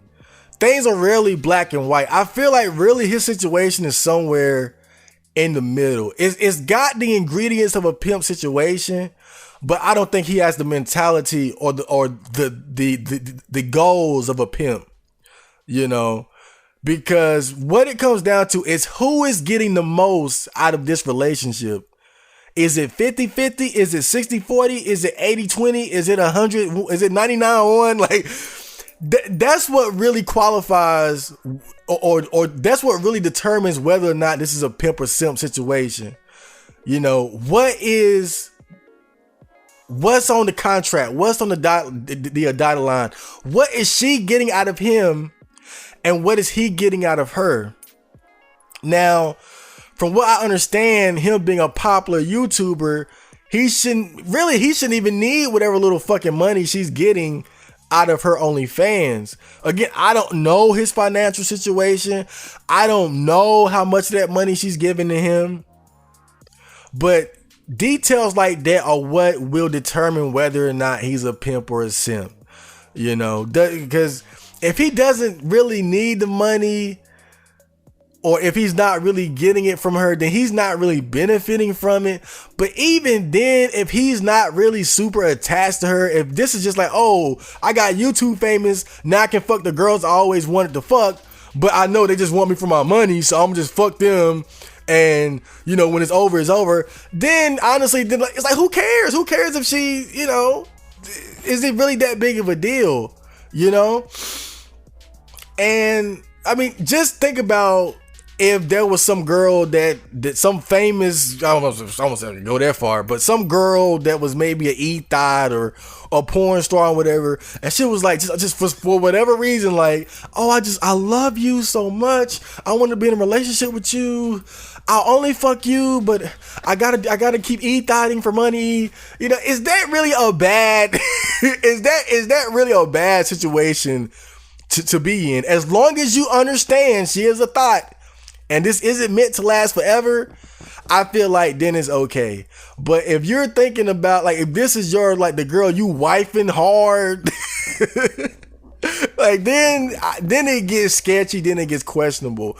But as far as, you know, the controversy surrounding it, I think the difference is in our mentalities and goals.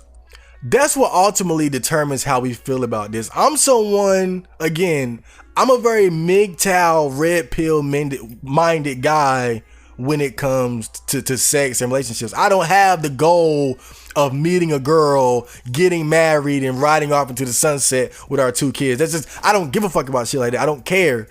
You know, the most I would want from a relationship is just a little bit of companionship, you know, cuddle, some fucking every now and then. And that's it. When it, you know, enjoy it while it lasts, and when it's over, it's over. So when I look at a situation like this, it doesn't bother me because I don't put pussy on that high pedestal. I don't have those type of goals to where my girl, mine.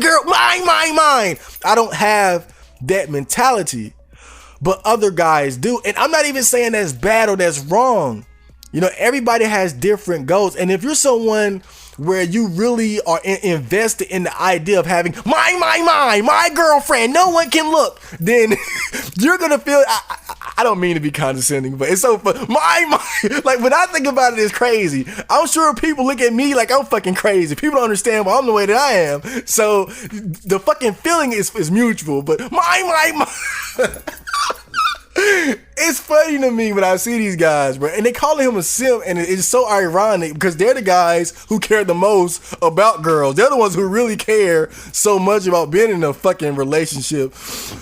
But yeah, man, that's all I have to say on that. Simp or pimp, I would say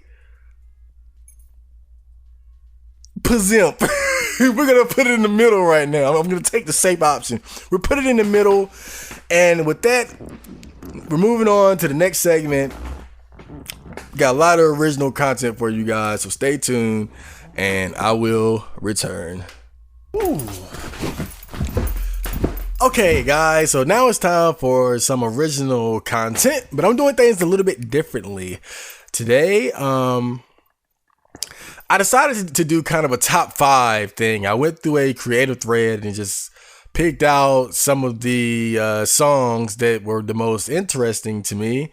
And it said, you know what, I'm going to make people feel bad about themselves. Nah, but you know, whenever you rank things from least to greatest or best to worst, you know, 1 through 10, 1 through 5, whatever, you know, you're basically ranking and judging whatever you're listing, and that's what we're doing today. I decided to do kind of a top 5 thing. So starting off at 5, which means you're the worst. Oh boy. But no, all these have value. Don't get me wrong, all these have value. Let me just pull up the name of this real quick. Okay, so this is kind of unique in that this is a whole album. I'm not gonna play the whole album for you guys. I wouldn't do that to you. I'm sorry. You're weird. Nah. But this is a group called Ghouls, and they have an album called My Demon Crush. They posted it in the creative thread, and I checked it out, and several people criticized them for their quality, and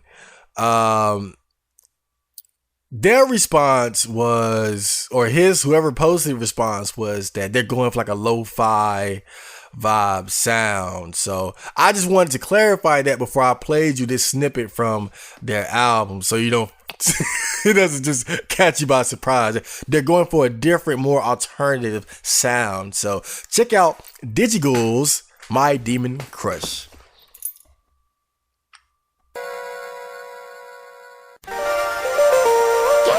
Here, you fools!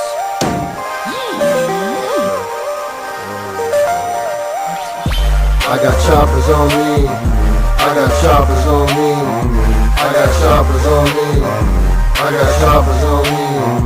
Jeepers creepers, rich like Justin Bieber. Jeepers creepers, rich like Justin Bieber.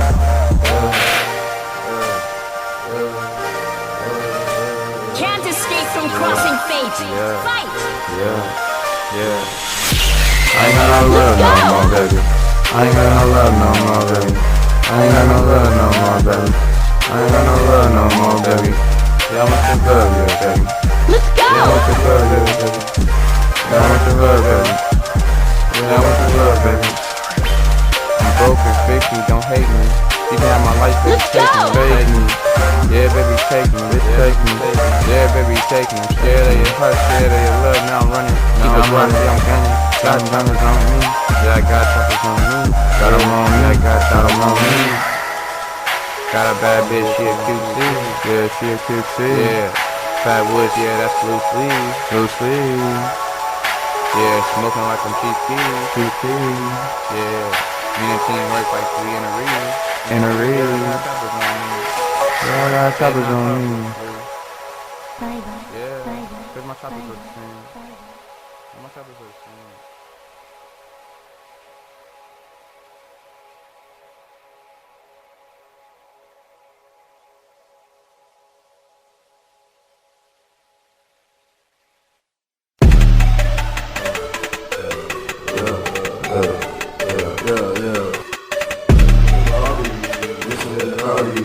Dancing at a party, on a nigga with a shawty.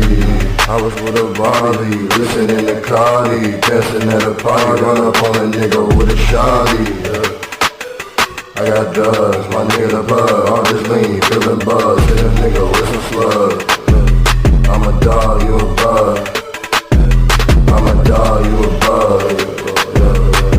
I was with a Bobby, listening to Cardi. Listening to party, went up on a nigga with a shawty. Oh, I got drugs, my nigga the bug, all this lean, feeling buzz. Hit a nigga with some slugs. I'm a dog, you a bug. I'm a dog, you a bug. Okay, so that was a snippet from Digigool's My Demon Crush album, and yeah, you know, I have to say, I like what they're going for. I like it when people try to do things differently. I like their aesthetic. I like the album cover. It's all around that whole lo-fi, almost the aesthetic vaporwave, that whole vibe. It's kind of in that lane, right? But I feel like sometimes when it comes to lo-fi, you can go too low, and I think that was their problem. Well, I'm gonna say their problem. That's what I didn't like about the album. I felt like it was too lo-fi.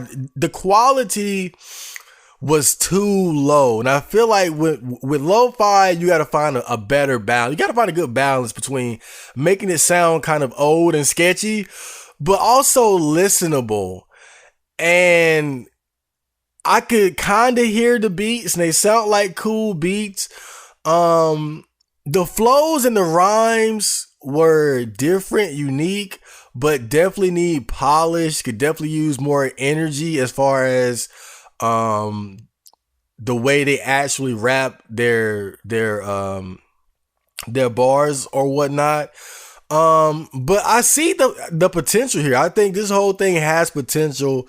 And I'm not one to say what someone should do creatively, because if that was your intention, then so be it. But I have to say, I feel like it's kind of a disservice to go that low into the five, because that's just is almost grating on the ears a bit. And I don't think you have to go that far low to get that vibe. I think you guys got a good vibe, but you don't want to fuck up your own songs that much. So that would be my only suggestion there is just raise the FI a little bit, work on your energy, and you got something. I mean, honestly, I found this project to be somewhat inspiring in this simplicity. Kind of takes me back to my early days rapping with my friends. And it's not like that anymore. It's gotten way too serious in a way. Like I feel like I started taking it too seriously. And sometimes I think I should just drop a album like this, just not as low in the 5. So yeah, that was the number 5 OC of the day, ranked number 5. You're in last place, my friend. Okay, so next I have, I don't know exactly who this guy's name is. But I called him Soulful Anon. So yeah, just check it out. It's like a guitar solo or something.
In the morning, at the top of the stairs, when your father found out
Okay, now that was a soulful little tune by a man I call Soulful Anon. It's always interesting when I hear stuff like that, because something like that takes real talent. It's honestly, it's not that hard to fucking load up FL Studio and make a trap beat, and maybe actually learning how to rap with conviction is a bit of a challenge. But honestly, I'm not too impressed by what I do. But when I hear somebody that can actually play a fucking instrument, whether that be like a guitar, banjo, what is that? I don't know. I'm always impressed. And also having a bit of vocal range as far as like being able to sing. But I was listening to it. I was trying to figure out what he was talking about. That's why I think this is why I never got that into this kind of music, because what is it with fucking white people lyrics? I hate to say it like that, but man, like white people be talking about the craziest shit in these little weird like songs, like he was talking about running with your shirt tucked in and your shoes untied. I thought it was a line about crying to Baphomet. I was like, wait, what the fuck is he talking about? I can never understand. Like, it's almost like listening to like Nirvana or the Doors or something. Like, what is up with those fucking lyrics? It's like they just get, you know what? I'm gonna take this tab of acid and just write, and then I'm gonna turn it into a song. That's what I like the sound. But the lyrics, man, always go over my fucking head. I don't know what you guys be talking about, but ooh, it would be nice if like you like he's listening, but it would be nice if he could record that. And cause it kind of sounded like he was doing the song by a fucking waterfall or something. So I feel like stuff like that would be better if you really recorded it. Like you don't have to have like a fancy studio, but to actually record it amateur style, maybe upload it to SoundCloud or whatever. Cause why not? You got the talent, you might as well flaunt it. This is the age of the creator, so take full advantage of it. So what's next? That's number 3. Now this is where it really gets good. Those bums. Nah. But man, these last two are really something else. So stay tuned. Here is Toe Carp with Sakura Poo.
that was Sakura Pool.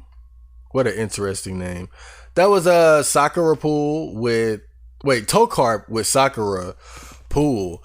I really like that one now. Like, that's something I can add to my personal collection. That's something I can listen to while I'm just kind of cleaning up around the house and shit. It's got a slow build up, but once the kick hits, man, everything kind of comes to fruition. It's really it's got a nice vibe to it. And I like the sample in the background. Sounds like some type of anime, Japanese female sample or some shit. It all just comes together nicely. Yeah, that's type of shit that I fuck with. And I kind of wish it was rearranged a bit, because it sound a little muddy. That's probably my only problem. Well, probably my only problems with this was that I feel like the build up was too long, because I like to get right to the kick and the bass, you know how I do, and it sound a little muddy. It could have been a little bit more clear, but other than that, this was definitely one of my favorites as far as like the last creative thread that I dived into, and I'm definitely adding this to my jukebox. So last but not least, we have Anonymous12. That's not his real name, but he posted it and didn't really leave a name. It's not a SoundCloud or anything like that, so I don't know his name, but apparently it's a beat he made for another rapper, and man, I gotta say, I'm pretty blown away. It's actually a very good beat, so yeah, check it out.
Untitled. But yeah, that was definitely the standout track of the week. That it definitely earned the number one spot on the top 5 OC of the week. Now, I don't know how many times I might do it this way. Sometimes I might do it like I usually do, where I put some OC between different segments, but definitely there are going to be more episodes coming up where the focus is just on the original content instead of like just topics or whatnot. Just, I'm still experimenting with this whole podcast thing, but I definitely want some episodes to be mostly focused on like music or artwork or whatever. And to make it interesting, just rank them, do the whole top 5, top 10 thing, just to kind of turn it into a competition, inspire a bit of, conflict between the boys. So yeah, I hope you guys enjoyed that OC, and remember to always post your stuff in the creative threads on R9K or even the SoundCloud threads on Moo. That's where I usually am. So yeah, man. Next we have the thread of the day.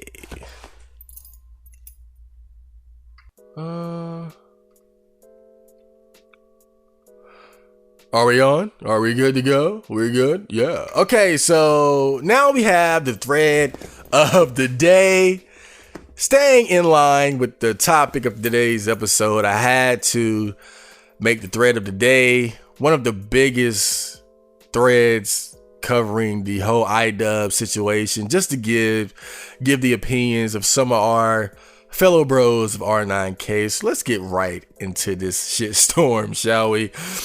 So somebody posted the video that he made in response and said maximum cope. So the first guy says, seems more like the Chad mindset.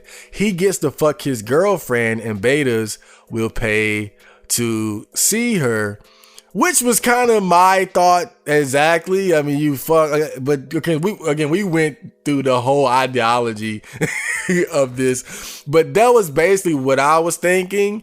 Just you fucking this girl and then betas are paying not to fuck her, but to see her. But again, this all goes back to your mindset regarding this girl and your relationship with her. Next guy says, I really liked him. Everything's going to shit. So this has obviously made some people change their opinion of him. Because a lot of people don't like this shit. This guy says, what a fucking cuck. All his arguments were extremely weak, pathetic video. Yeah. And then the next guy says, shit, man, that's just fucking sad. Well, not Anana, he's a Batata Tomato. And I watched the video and I really didn't give a fuck about his arguments. I didn't give a fuck about. I was looking at his body language, his energy. And again, it did seem like he was more like he could barely contain the anger, but I feel like at the same time, at least he's running with it. Like even the thumbnails and stuff, he shows him like blowing his top and shit. So he's acknowledging that he's fuming right now. He's seething at the backlash. I don't think he's not running away from that. He's acknowledging that the backlash that he's getting is bothering him, but he's still defending his position. I think he's upset at the backlash, but he believes in what he's doing. But that's what I think. At least that's what he's saying. I believe that he's defending his position, but it can be difficult to not be upset when so many people have opposing views to you. And that's what I had to deal with several times in my life, where I had an opinion or a view that just isn't popular. Even my opinion of his situation isn't the most popular opinion. I'm not saying I don't see anything wrong with it, but I have a different mentality when it comes to sex and relationships, that it is not a big deal to me, because I'm not of the mindset of me, my girlfriend, my. So hurts, a girl, my girl, even the whole concept of my girlfriend doesn't mean to me what it means to other people. If I had a girlfriend, what that really means to me is that we only have sex with each other. That's it. That's where girlfriend begins and ends in my thought process. We only have sex with each other. That's it. I mean, of course, the cuddling and the, dating, whatnot, hanging out, the usual shit. But that's really that's really the difference for me as far as if I had a girlfriend versus hooking up. And really, I'm not even into the idea of hooking up. I would only, hopefully, if it ever came up, if I ever got the opportunity, hopefully, I would only want to have sex within a committed relationship. But my idea of a committed relationship obviously isn't the same as other people's. I think most people think in terms of, again, my girl. So this guy says, I'm in an open relationship and I would never allow my girlfriend to sell pics of her body parts to men online. Keep that kinky shit private. Don't broadcast it to the world. Are my future kids going to be browsing the web and see their mom's feet pics or nudes? And I agree and disagree with him. It's kind of weird. He's in an open relationship, but his girlfriend selling pics of her body parts online. That's where he draws the line. Now, I kind of see where he's coming from though. He's basically saying, hey, I'm a kinky motherfucker, but I keep it in private. And I can respect that. I can understand that. And he brought up the whole kid situation. And I think, again, this goes back to a difference in mentality and expectations from a relationship. Because again, having kids is not something that I want to do. So this is one of the reasons why it doesn't bother me, because I have no goal of ever having kids. Not saying that I would never have kids, just now it's the furthest thing from my mind. So his concern, while I understand it, is not something that I would have to worry about, given that it's not my goal to begin with. So that's why I wouldn't care as much. And just speaking of an open relationship, I would never want to be in an open relationship. And it's kind of funny because I've been talking about my own mentality and ideology when it comes to relationships. And again, I'm kind of anti, me, my, but I wouldn't want to be in an open relationship. You would think somebody with my mentality would be okay with that, but I'm really not. To me, that's messy. That's nasty. Like, I'm fucking you and other niggas fucking you too. Like, when I kiss you, like, you just got done sucking his dick. Like, you still got semen particles in your mouth. Like, it's bad enough that you're probably not gonna get a girlfriend who hasn't been covered in penises.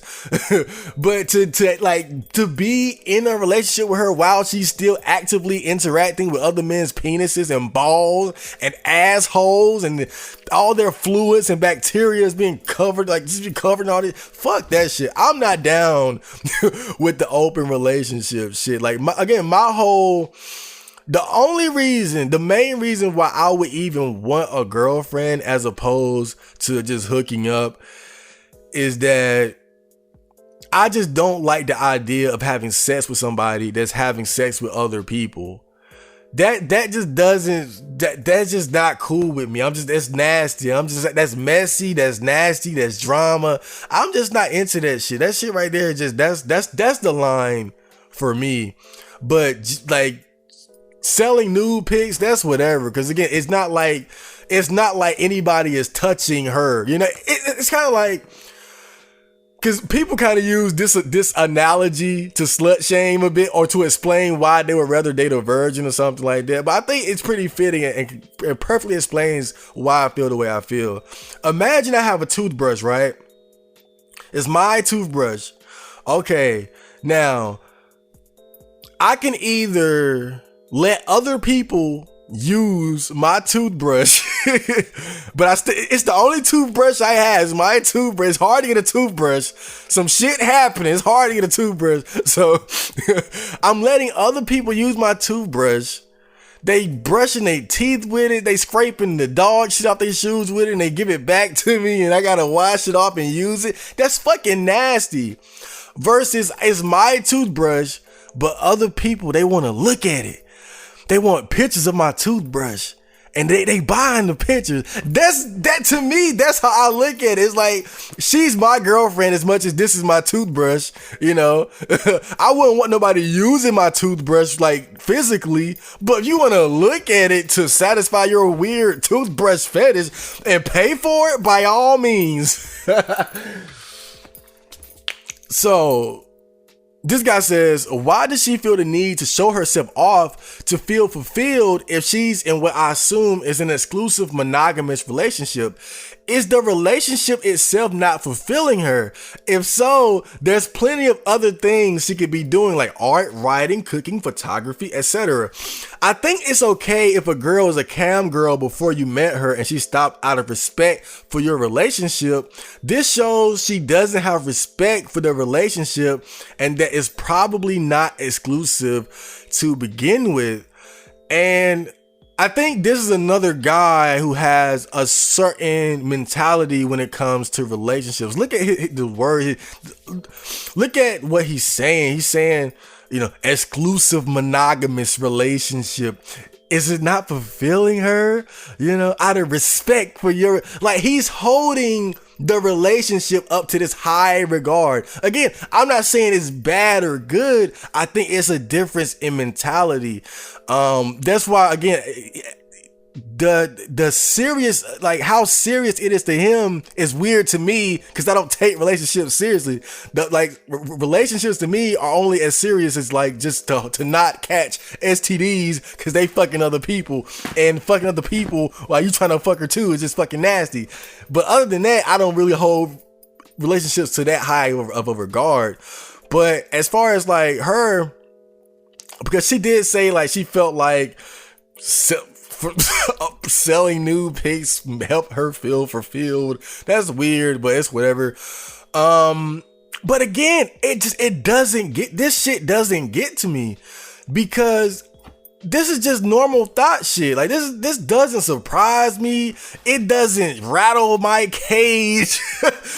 You know, I mean, whenever I see girls that I'm attracted to, it's safe to assume that they have some level of thottery in them. I mean, I guess me personally, I'm kind of a pessimist when it comes to relationships and women. So I assume thottery beforehand. So again, this just does this, like, and then it's almost like girls, if they're not selling nude pics, then they're at least putting up suggestive photos of themselves for free. You know, it's so many girls before they go to the club, they take like 100 pictures and they got their cleavage and they ass, the tightest clothes on. And you look at Instagram, you got these girls like filming themselves working out, doing squats and like the tightest of tights of pants. And it's like e-thotting is normal now. It's normal. And that's why this shit doesn't really get to me or bother me that much, because it's like, I'm desensitized to it. You know, I feel like any girl that I'm probably going to end up with probably has like some level of thought in her, some level of e-thought. So I guess I don't really have much faith in finding the few girls who just aren't into this sort of lifestyle in one way or the other. You know, I don't know what extreme I'd be willing to tolerate, though. That's really the thing to think about. So this guy says Chad would simply have betas seethe in jealousy at his relationship, not have her girlfriend, he must have meant his girlfriend, open her intimacy for their satisfaction. I guess the guy he was replying to was saying like, oh, this is a Chad thing to do or whatever. And I don't know, because the thing is, we use the word Chad, but that's a great generalization, because it's different kinds of Chads. You know what I'm saying? And even a pimp, you know, a guy who manages sex workers. I mean, that's the nice way of saying it. A man or a woman that manages sex workers. even you have to say he's a Chad in a way, yet his girlfriend or girlfriends are opening like her intimacy or her intimacy is available for the masses, yet people still kind of look at pimps as Chads. Or look at someone like I think of Wiz Khalifa. He was dating Amber Rose, super thought, mega thought, Super Saiyan 3 Kefla Khalifa fused. Like, she is like two mega thoughts, Super Saiyan thoughts fused together, and it created Amber Rose. And I'm sure they're not dating now, but while they were in a relationship, she was still showing off her ass and tits and body or whatnot. Would you say Wiz Khalifa was a fucking simp or what? He's not a Chad, a fucking multi-millionaire rapper traveling the world. You know, so it's different ways to look at it, because you have so many guys now who you could consider a Chad, at least in my opinion, but it's like they're in relationships with these Instagram models or porn stars or whatever, and it doesn't seem like they keep the tightest of leashes on their girls. Like they allow those girls to still be thoughts. I mean, you gotta think about it. If you're someone that's dating, which is kind of way outside of our stratosphere, but dating someone like Nicki Minaj is like, she's going to be showing off her body, and maybe not, she's not someone that shows off nudes, but even without going full on nude, the amount of sexuality that she sells is in the same ballpark. Whether you got the tits, I mean, it really, to me, it's a thin line between what she does and what iDubbbz girlfriend does. It's a thin line. So it's like, if you're dating a girl like that, are you still a simp because she's selling her sex? She's selling her sex appeal all the time. So that's what makes this such an interesting situation. That's why I'm glad this all came up, because we can talk about shit like this now. All right, so this guy says, people who value sex see just how abhorrent sex work is. Those who don't value it see no problem with it. If sex doesn't matter to you, then in that mindset, your partner doing sex work isn't a bad thing. I don't agree with it, but I still understand his mindset. Now, see, this is exactly what I was saying, is that it's a matter of what your values are and your view of sex. If you put sex and monogamy and intimacy on this pedestal, then of course it's going to bother you. And I think a lot of guys are still in that mentality of that kind of Disneyland fairy tale mentality of my girl, we're gonna get married and our kids, and it's that. And again, I'm not saying that's bad, but that's where the simp came from. I feel like that's closer to a simp mentality than what iDubbbz is doing, to be honest, because they're the ones who put sex on the higher pedestal. It's that important to them. That intimate is that sacred intimacy between us that should never be shared. Again, not saying it's bad. It's a difference of mentality, but I feel like if we're going by textbook definition of a pimp and a simp, that mentality is much closer to a simp mentality than what iDubbbz is doing. iDubbbz mentality is closer to not saying he's a pimp, an outright pimp, but that ideology is closer to that of a pimp. But I still doubt because I don't think that he really truly has that kind of mentality. I think, again, he's a guy who's kind of swinging outside of his league, and he's able to do that because of his YouTube fame. I mean, when you look at the pictures of them together, you know, when I see shit like that, I can see the spell he's under. I can see that he is overwhelmed with attraction and affection for this girl. So I have to question his pimp game. But yeah, it's a difference. I mean, I think a lot of this just comes to it's just about what your values are regarding sex. So, oh man, this guy got roasted. This guy says, you retards don't get it, do you? Yeah, people can see his girlfriend's pussy, but they're also raking in that mad fucking OnlyFans dosh. I'm like 90% sure that's why he's okay with it. At the end of the day, she's his and he's hers, as long as she's not legit cheating on him. So I like that picture too. Friend looks at me like that all the time. But yeah, I mean, for the most part, I agree with him. But I talked about this briefly when I was talking about it earlier. He should have his own money. Why would he even need her own? Like, how much money is she even getting from it? She's not that great looking. You know, maybe being iDubbbz girlfriend gave him her a little boost or whatever. I don't know. I don't know their financial situation. So to act like it's some big benefit to him when he probably has enough money, more than enough money, I'm assuming, off his YouTube career. I get coming at it from that angle, but does he really need it? You know, it's probably a splash in the water to what he has going on.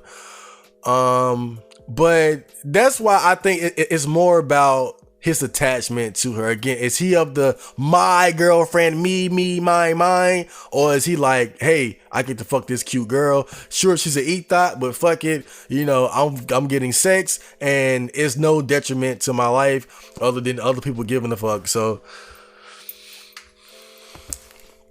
okay, this guy says, haha, guys, a pussy is just a pussy, nothing special here.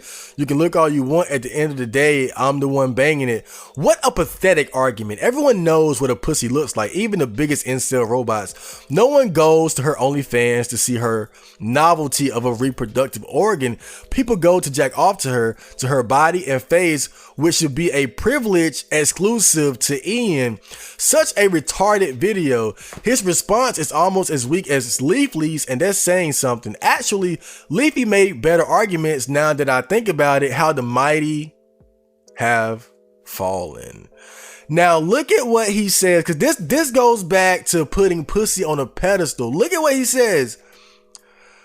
People go to jack off to her body and face, which should be a privilege, a privilege. That's just how great a privilege is that. But again, this is a difference in our mentalities. You know, I've always had more of a MGTOW red pill mentality when it came to women, even though I've never really identified as MGTOW. I think when you have a mindset like that, you don't think the privilege of masturbating to her body. What? Oh man. Yeah. I don't know what to say. I just disagree wholeheartedly with this. I don't think he's really come with any heat here. Now, but again, this comes back to what I was saying earlier. What's your mentality regarding sex? Because again, exclusive, you know. But I got in my mind, I have in my mind, okay, I meet a girl, she's a girl, so she's fucked other guys just right off the bat. So right from there, how exclusive are we really? You know, think about like what's really exclusive? What's really exclusive about this shit? Think about it now. Most of us, we meet a girl, somebody has already had their dick way down her throat. Somebody already had their dick up her ass. They pulled their dick out of her ass. She cleaned the little shit particles off of his dick. She might have licked his ass.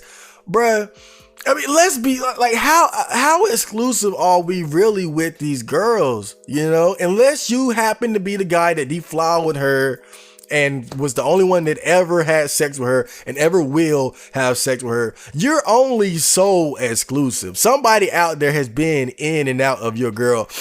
I remember watching that anime. God, I forgot what it's called, but it's that anime about the guy he's a demon slayer, and he meets this woman because the demons in this anime, they can transform from human back to demon or camouflage themselves as humans. So this demon slayer meets this woman who happens to be a demon, and so they fall in love with each other, and his rival ends up being the ex-boyfriend this demon chick that he's in love with. And I'll never forget well, I kind of forgot, but I have the idea of what her ex-boyfriend said. And he said something like, I know her in and out, even her asshole. Something like that. But that's reality. That's what we're dealing with, bruh. And it's like, be exclusive all you want. Even myself, I would never want to be in an open relationship. But again, and you could call that being exclusive. But again, even I understand somebody has probably been all up in her box. Somebody been all up in this bitch. She been all up in a nigga, probably some bitches. You know, and this idea of being exclusive, while I understand where it comes from, it seems so unrealistic now. And I don't want to say it's sad, but honestly, I don't like the idea of fucking or how do I say it? To me, women are less attractive the higher body count they have. I mean, just straight out, it's less attractive. You know, just knowing that you've been in contact with all these different germs and bacterias and dicks and assholes and shit. It's nasty, but it's reality. And so, when you're talking about exclusive or not, considering the fact that most of us, if we ever do get a girlfriend, it's gonna be with the girl that's been manhandled by several penises. You know, a girl selling nude pictures, that's the least of our worries. You're worried about lewd pictures? And your girl has been turned out several times. I don't know, man. I just feel like we need to get our priorities in check. So this guy says he's so clearly trying to act above it all and smart, that a word? I wouldn't be surprised if he was honestly internally destroyed. He definitely seems like the type of person that becomes the most passive aggressive. I'm not angry, I'm sassy, haha. I'm totally not completely pissed. Loser whenever he feels insulted.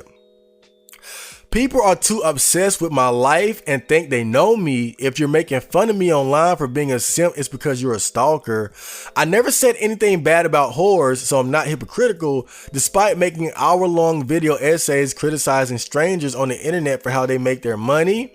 Hookers exist, so it doesn't matter if I let other men fuck my wife. First thing he should have done is not be a cuck. If that was unavoidable, the second thing he should have done is say it was a social experiment and claim any photos that were sold were anonymous models they paid to make it all seem legitimate. If that was unavoidable, the third thing he should have done is at least be upfront about being a cuck.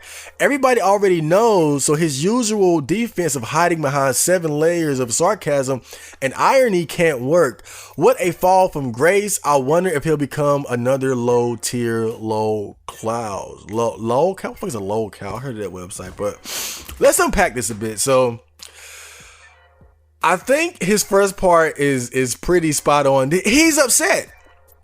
He's upset and he's trying to cover it with sarcasm. And I understand that method. That's a pretty good defense mechanism. I use it myself. But sometimes I feel like it's okay to admit when you're upset, to admit when something gets under your skin, because really truth, it's so cliche, but it's true what they say. The truth will set you free. You know, when you admit to feel, it's kind of like with Conor McGregor. You know, he talks all this shit and yap, but when he lose, he's so humble. He's so humble in defeat. It's like he's not one of these fighters that needs to cling to a perfect record to be loved.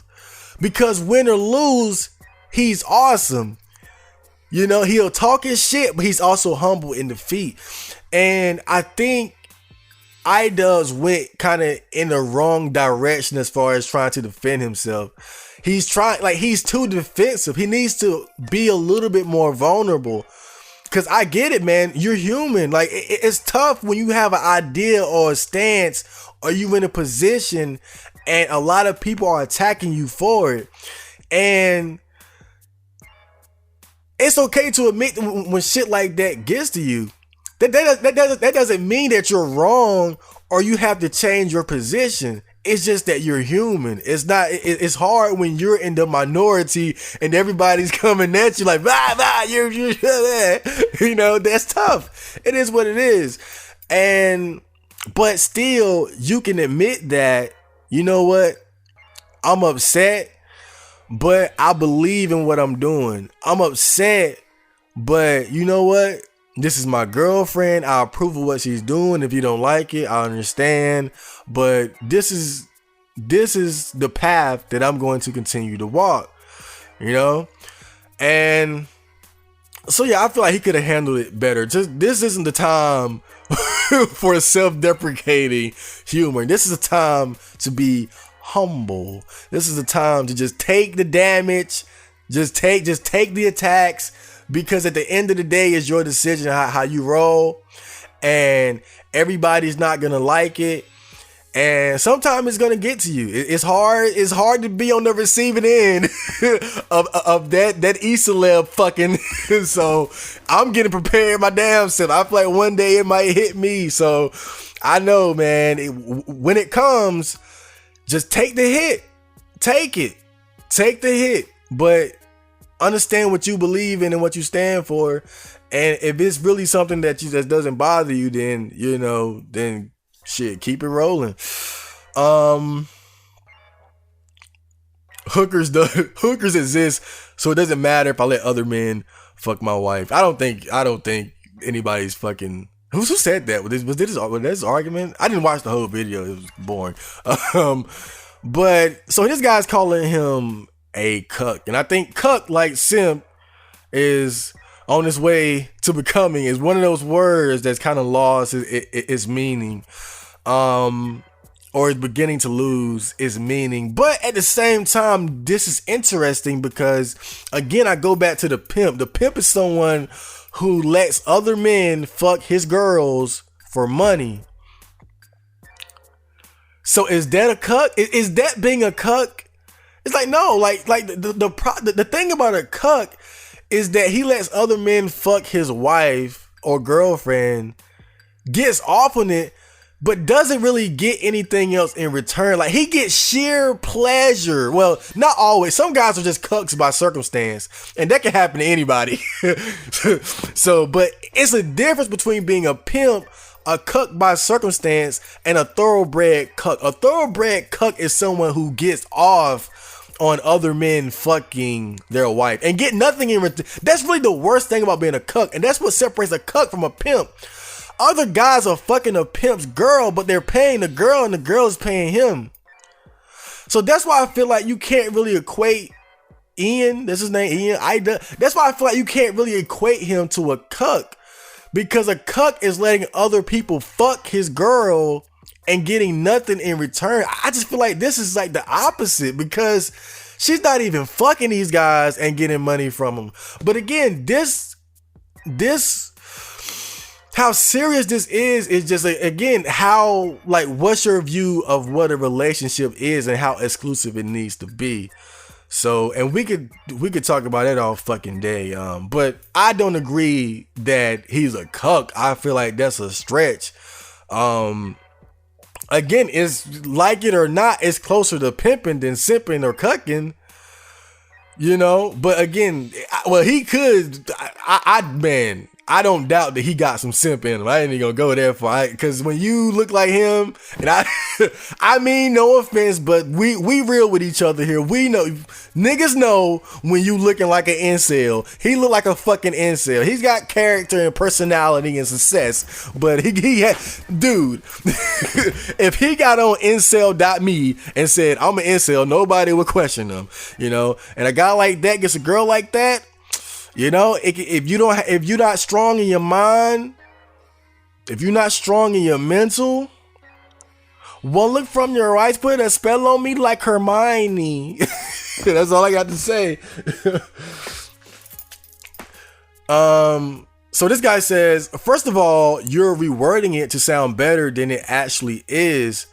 I forgot who he's replying to. I might remember as I read it. The reason you get in an exclusive relationship with a woman, I know you've never had one before, is to be exclusive. You're supposed to share things between the two of you. Intimacy is supposed to be private. Otherwise, it's an open relationship.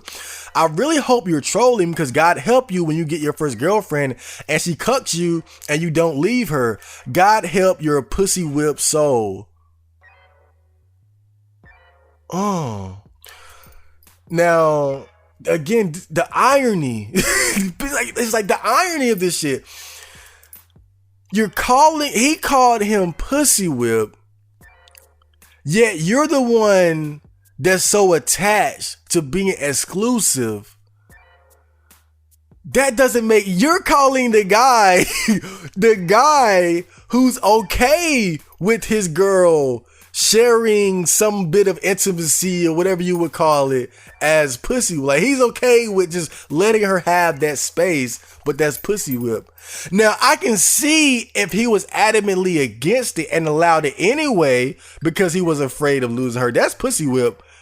But that hasn't been confirmed. What is confirmed is that this guy puts the idea of an exclusive relationship on such a high pedestal that he is against his girl sharing nudes for money. And again, I'm not saying that's bad, but let's call it what it, let's call this shit what it is. It's like people are trying to deflect their own simp mentality on what is actually pimping.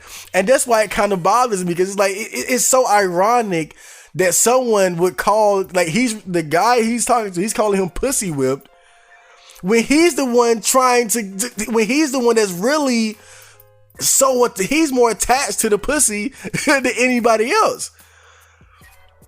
So how does that make sense? And again, even I would want a certain level of exclusivity. Is that a word? Even I want a certain level of exclusiveness between me and any woman that I would consider my girlfriend. But honestly, that only goes as far as like physical, like fucking, like if a girl cheated on me, that's it, that's over. You know, I feel like that's the line for me. That's the line, because now I'm just looking at you like you just nasty. Like, damn, like you don't have somebody else ball juice and shit all on. Like, nah, like you nasty now. It's like if someone take my toothbrush, again, going back to the toothbrush, like, yo, dog, I use your toothbrush. Keep that fucking toothbrush, nigga. Shit, I don't want that shit no more. You know? And yeah, that's I wouldn't be okay with that. But again, I guess it just goes back to the difference. I mean, I'm not so attached to the idea of being in an exclusive relationship that I would care about her selling nudes. Like, that's because, again, in my mind, I'm thinking this is temporary. This is just fleeting happiness. You know, that's how I look at it. So that's small time. You know, as long as you're not fucking other guys, I don't care. You fucking other guys, I'm not even mad. It's just like I can't live with that. I can't deal. I'm not dealing with that. You know, that's fucking nasty. You can catch an STD. You can give it to me. That's why I take that shit so seriously. You know, you can't catch an STD selling nudes. You can catch money and then give it to me. But that's really my main reason for even wanting to be in a quote unquote exclusive relationship. It's really for my health and hers. Because if you're in an open relationship, then that greatly increases your chances of catching and spreading STDs. And that's really the main reason why I would even want to be in a committed relationship. But again, it's the difference in my mentality versus other people's mentality. Okay, now this guy says, my girlfriend's body is worth more to me than money, and I value every part of her, and I'm glad she belongs exclusively to me. She understands her body is worth more than the money of strangers, which is a common understanding in any healthy relationship. So again, this is a guy who really values a more traditional kind of relationship. You know, this is my girl. her body is worth more to me than anything, and all that. And that's a beautiful thing. It's so beautiful when two people come together, they love each other, and you're mine, I'm yours. I'm not gonna put this guy down. This is and I can appreciate his taste in anime, but again, it just goes back to the difference in our mentalities. There ain't a girl on this earth that I'd rather be with than have $1 million. I would trade any chance of ever having sex for $1 million, bro. Fuck it, bro. You can have it. So again, this is a difference in our mentalities. I don't give a fuck about fuck sex. Fuck, not fuck girls as in like they're like fuck them die, but I don't need a girlfriend. I don't need sex. I'd rather have the money because I need money. So it's a difference. I value money. I might as well just say I value money more than some girl. Just be honest. That's how I feel. I don't care that much about sex and all that. I feel like a lot of it is superficial. Based around the superficial traits that we have or don't have, or the money that we have or don't have. So I don't put those type of relationships on the pedestal that other people do. But I understand why other people do. I just don't. She understands her body is worth more than the money of strength. But I can respect that. She understands her body is worth more than the money of strangers. I don't have a strong opinion against e-thotting or prostitutes or whatnot. But I do feel like when you do stuff like that, you're selling yourself a little short. When you're selling your body, I feel like it's kind of like taking the easy way out. I feel like, why not actually do something that requires you to learn and grow and achieve and face challenges and shit, Why I just feel like when girls do that, they're taking the easy way out by using their body. And I was looking at facial abuse the other day, and I had this realization, man. I had this realization because I kind of bought into this whole sex worker idea, like this whole sex positivity thing. And I think some of that is true. But when you look at something like porn, and especially the extreme, like facial abuse, when I look at something like that, I was looking at an episode, and it was this black girl, and you know how the cameraman is on facial abuse. He gets under their skin. He knows which buttons to press, and it's like he dissected this bitch like a fucking frog in science class. They didn't even put a dick down her throat yet he could tell, like, he was just from like insulting her, he was pushing all the right buttons, and he could tell she was mad just by her body language. Like, she was like shaking her legs and her knees, and she was turning her head. He pinpointed everything she was doing that let him know that he was getting under her skin, and that was before even the fucking started. But watching this video, it made me realize that a lot of these girls who are involved in quote unquote sex work, they have serious self-esteem issues. They got like some of them are normal, as normal as you can be doing that sort of thing.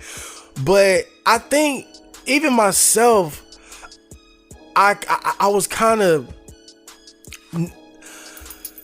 really somewhat naive at just how really the sheer number of girls involved in this line of business, the sheer number of them that have underlying emotional issues. And when I was looking at this girl in facial abuse, and obviously she's not the only one. Now, some girls really are just that kinky and crazy, like they don't give a fuck. You can beat the fuck out of them and they don't. But even then, like that goes back to some type of underlying issue. You know, that goes back to something. And I think that's why I don't look down on girls who eat thigh. I just don't give a fuck.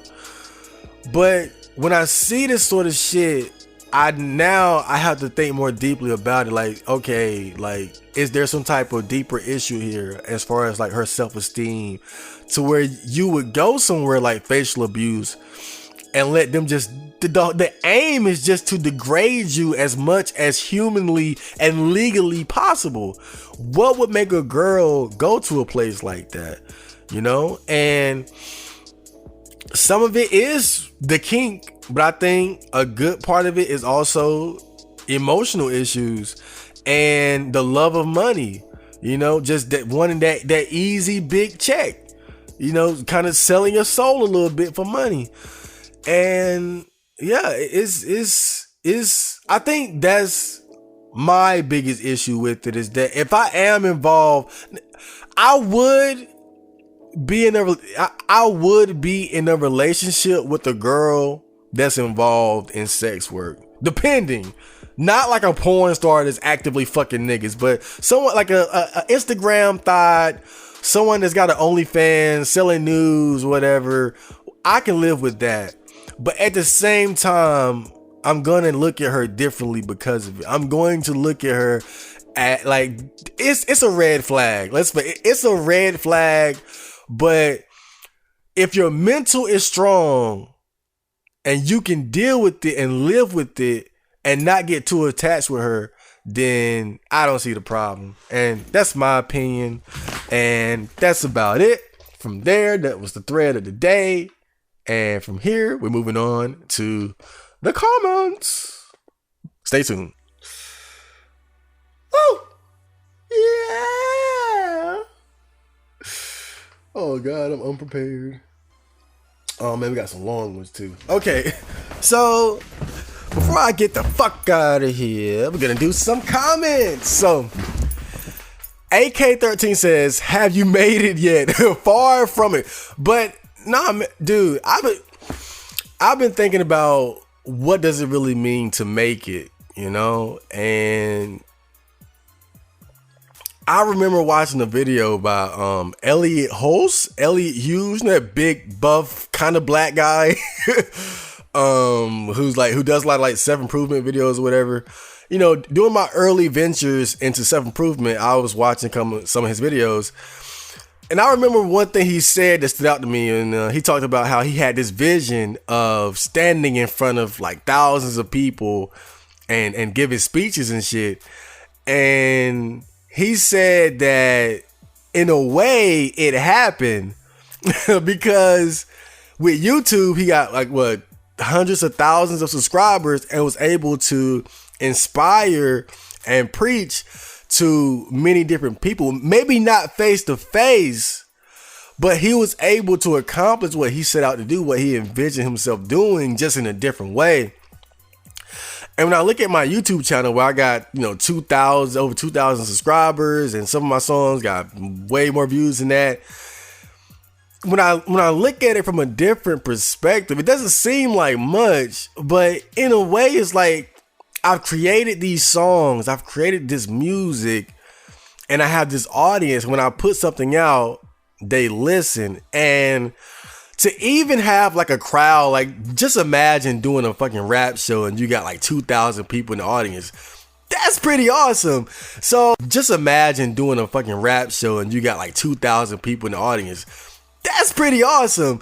So when you look at it like that, it may not be, oh, I'm on stage for the thousands of people, but even with what I've managed to pull off thus far, even that's pretty fucking amazing. But I do feel like I made it in a sense. As far as what I've done is amazing, but I still want to take it farther and farther, just to see how far I could take it. So I don't really look at it like making it. I feel like I made it, and now I just want to make it better. So, thanks for the comment. Okay, AK13 also says, let me feature on your next song. Hey, why not?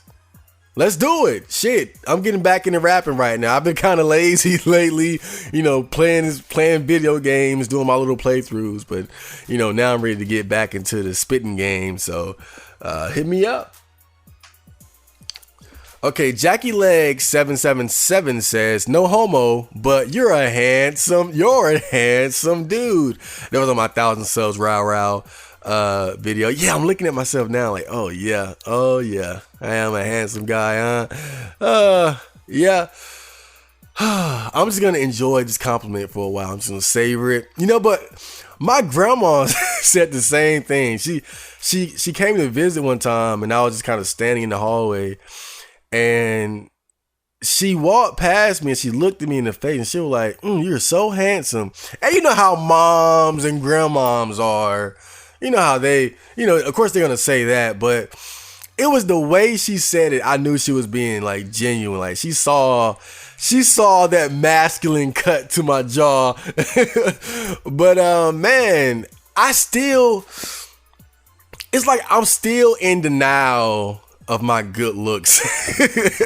Not saying like I'm great looking or anything, because if I was, I'd probably have a girlfriend. But I think not having much success with women, it's hard to look at yourself as being physically attractive when you're a virgin and girls don't really give you that much attention. But I still don't have, I have no understanding of how attractive I am. I still, even hearing that's from you and my grandma, my mom, and it's still not enough to change how I feel about myself. I still feel like that weird kid from school that none of the girls liked, or maybe they did like me and I just didn't notice it. I don't know, but it is good to know that I'm not completely irredeemable physically. So thank you for that comment. No homo. Zang says on the Unnatural Hot Beat, trying to kick it like a geezer's kneecap, muddy sneakers, East Pack, E-gas, speed fast, we so detached, everybody just breathe, relax. It's always funny trying to rap somebody's stuff and they write it out, because I never do it on beat. I try, but I can't. But thanks for those bars, Zang. Okay, now Lambo Ferrari says, hurry up with the Botcast already, bruh. Incels sadly can't get the coronavirus. But here you go. That was actually 4 days ago, so he shouldn't be too disappointed. Thanks for the comment, Lambo. Hold up. Okay. Moonbase MGTOW says on the Naruto anime review, fun fact, Boondocks borrowed a few frames from Naruto fight scenes. Oh. I watched the main series a second time, all fillers too, to prepare for Shippuden when the show still had new episodes. But bro, I snapped when they had a Sakura filler episode during the Great War arc. I quit, LOL. This review made me miss the good moments of the series though.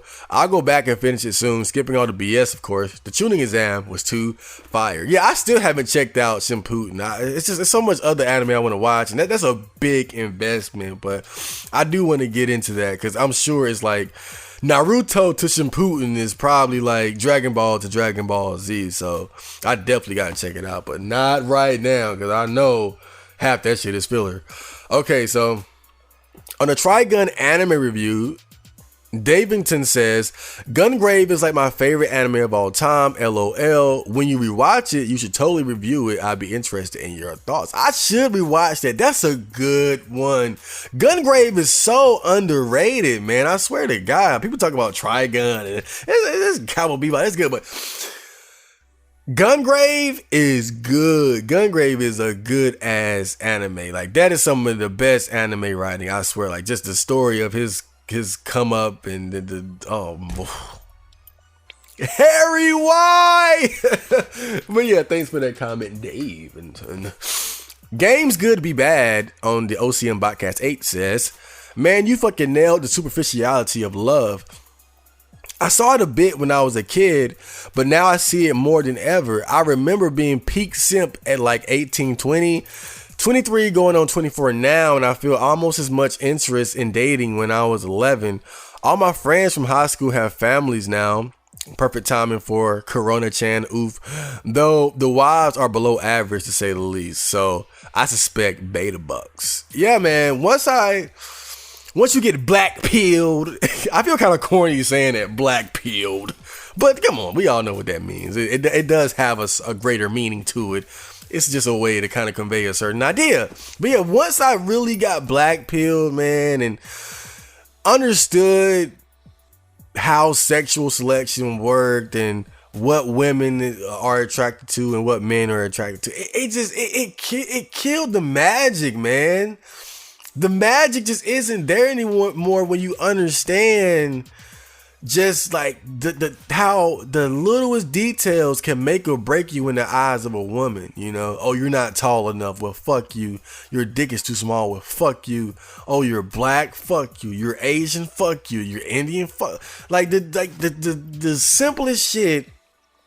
Or maybe it's not so simple, but just one trait can totally disqualify you to a woman. You know, certain things I understand a little bit more, but even then, like, even the things like your financial situation, I get it. You know, we're having sex, we might have kids, you want them taken care of, but even then, man, it's sad. It's sad to me just knowing that relationships are like really a business transaction. You know, how hot are you versus how much money you have versus how much status and fame you have.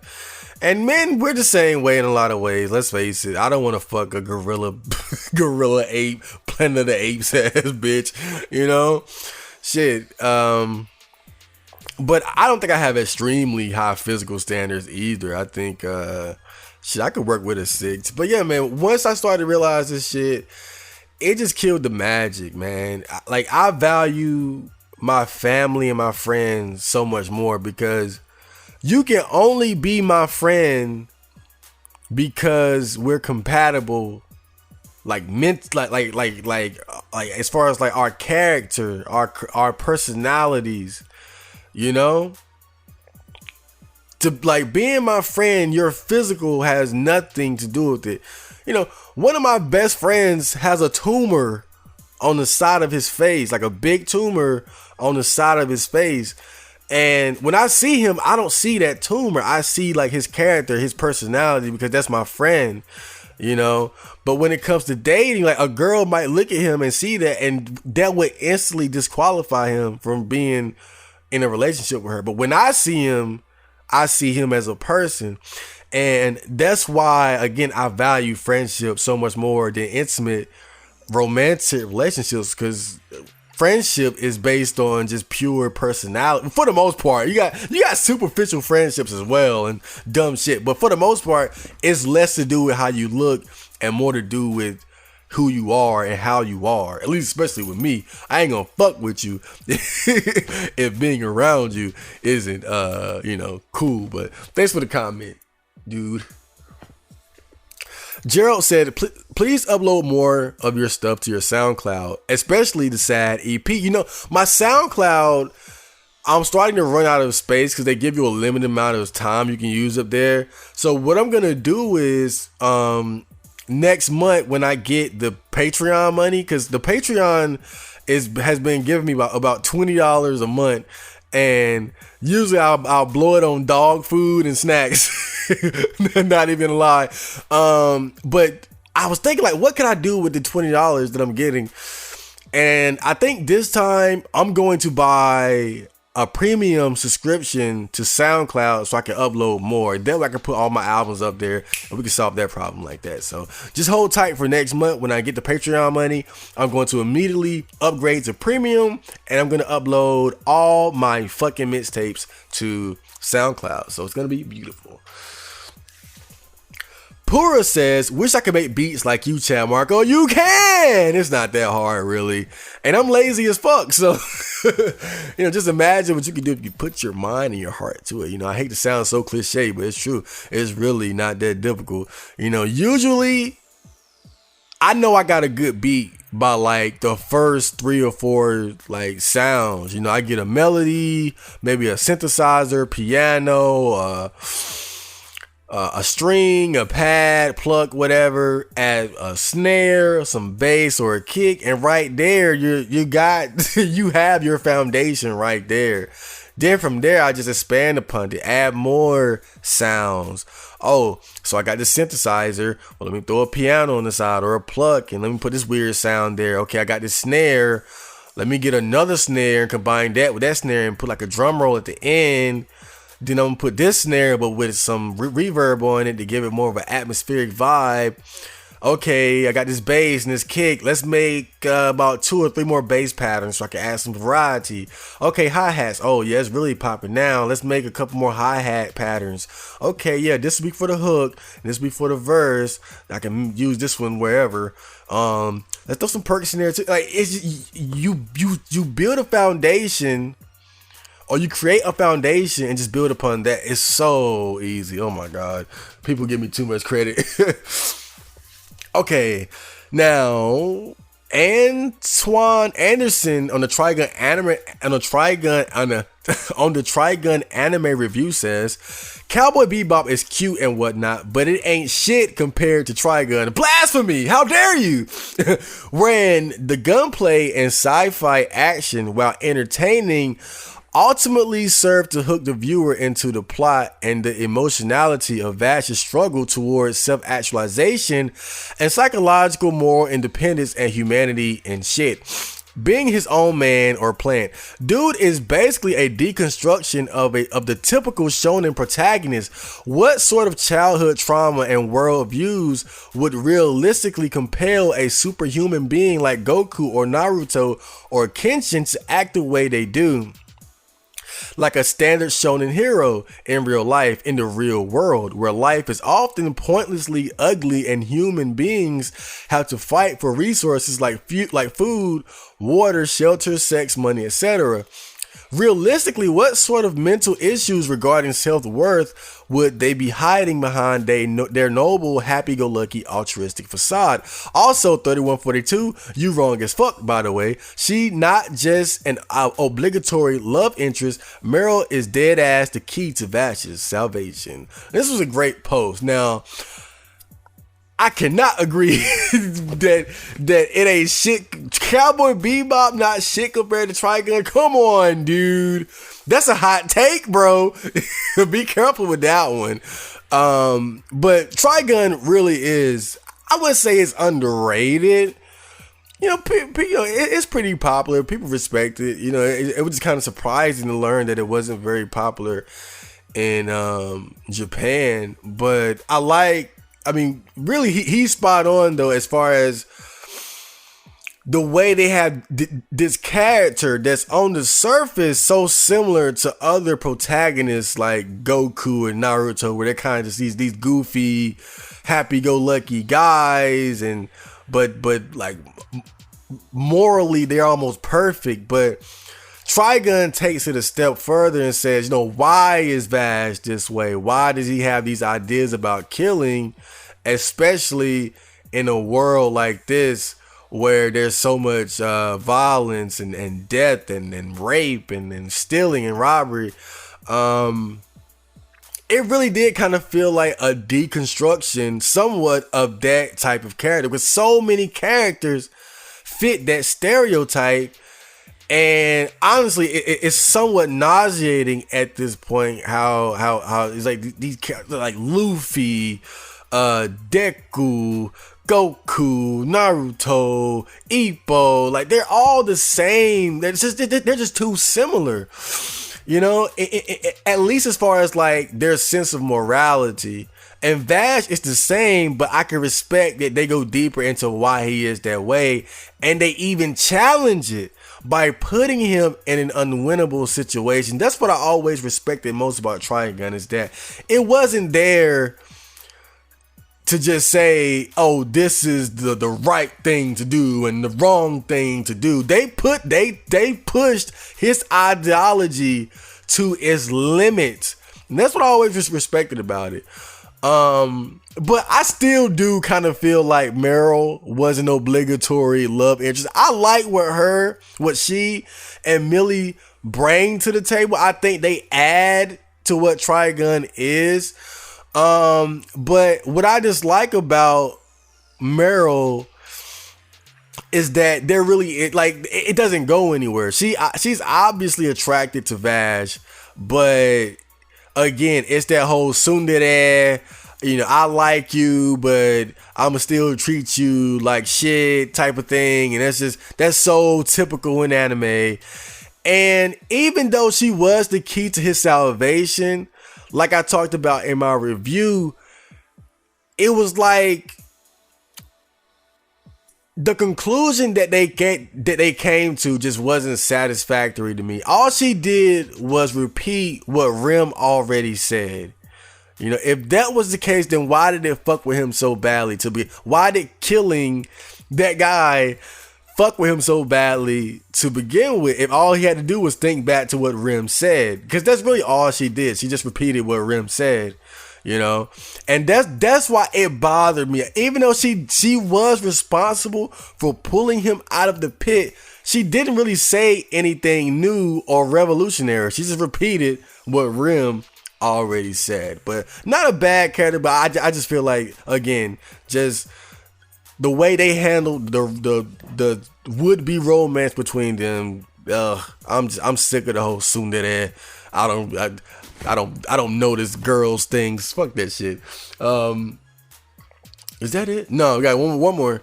Moonbase MGTOW says, I held my reaction back for Kobe and observed. Day one, they were sympathetic, but after the pilot drama, he instantly became the villain. Man, I feel like he kind of got villainized even before that.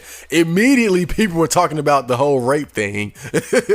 But yeah, once people kind of thought about it and was like, oh, did Kobe like force this guy to pilot the helicopter in the fog?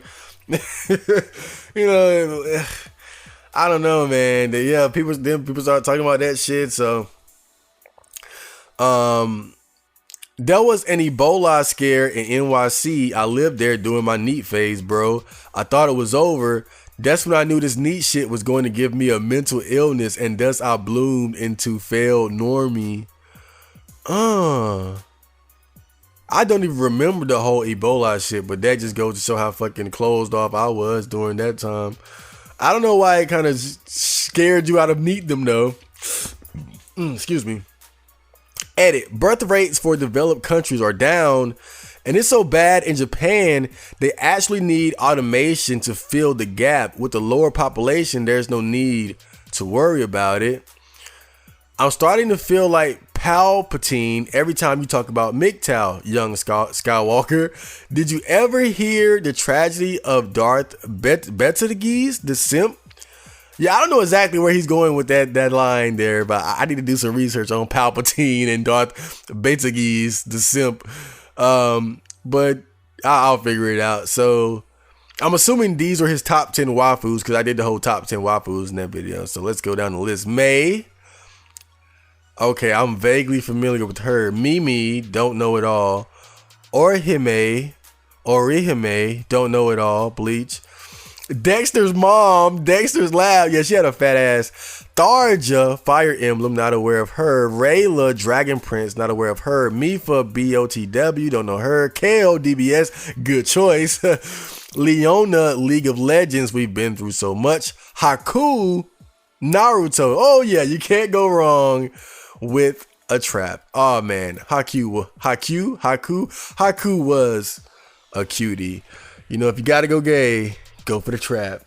Okay, so with that's all the comments, and I hope you guys enjoyed this episode, and I will return sooner than later, but it's time for me to go, so Jana.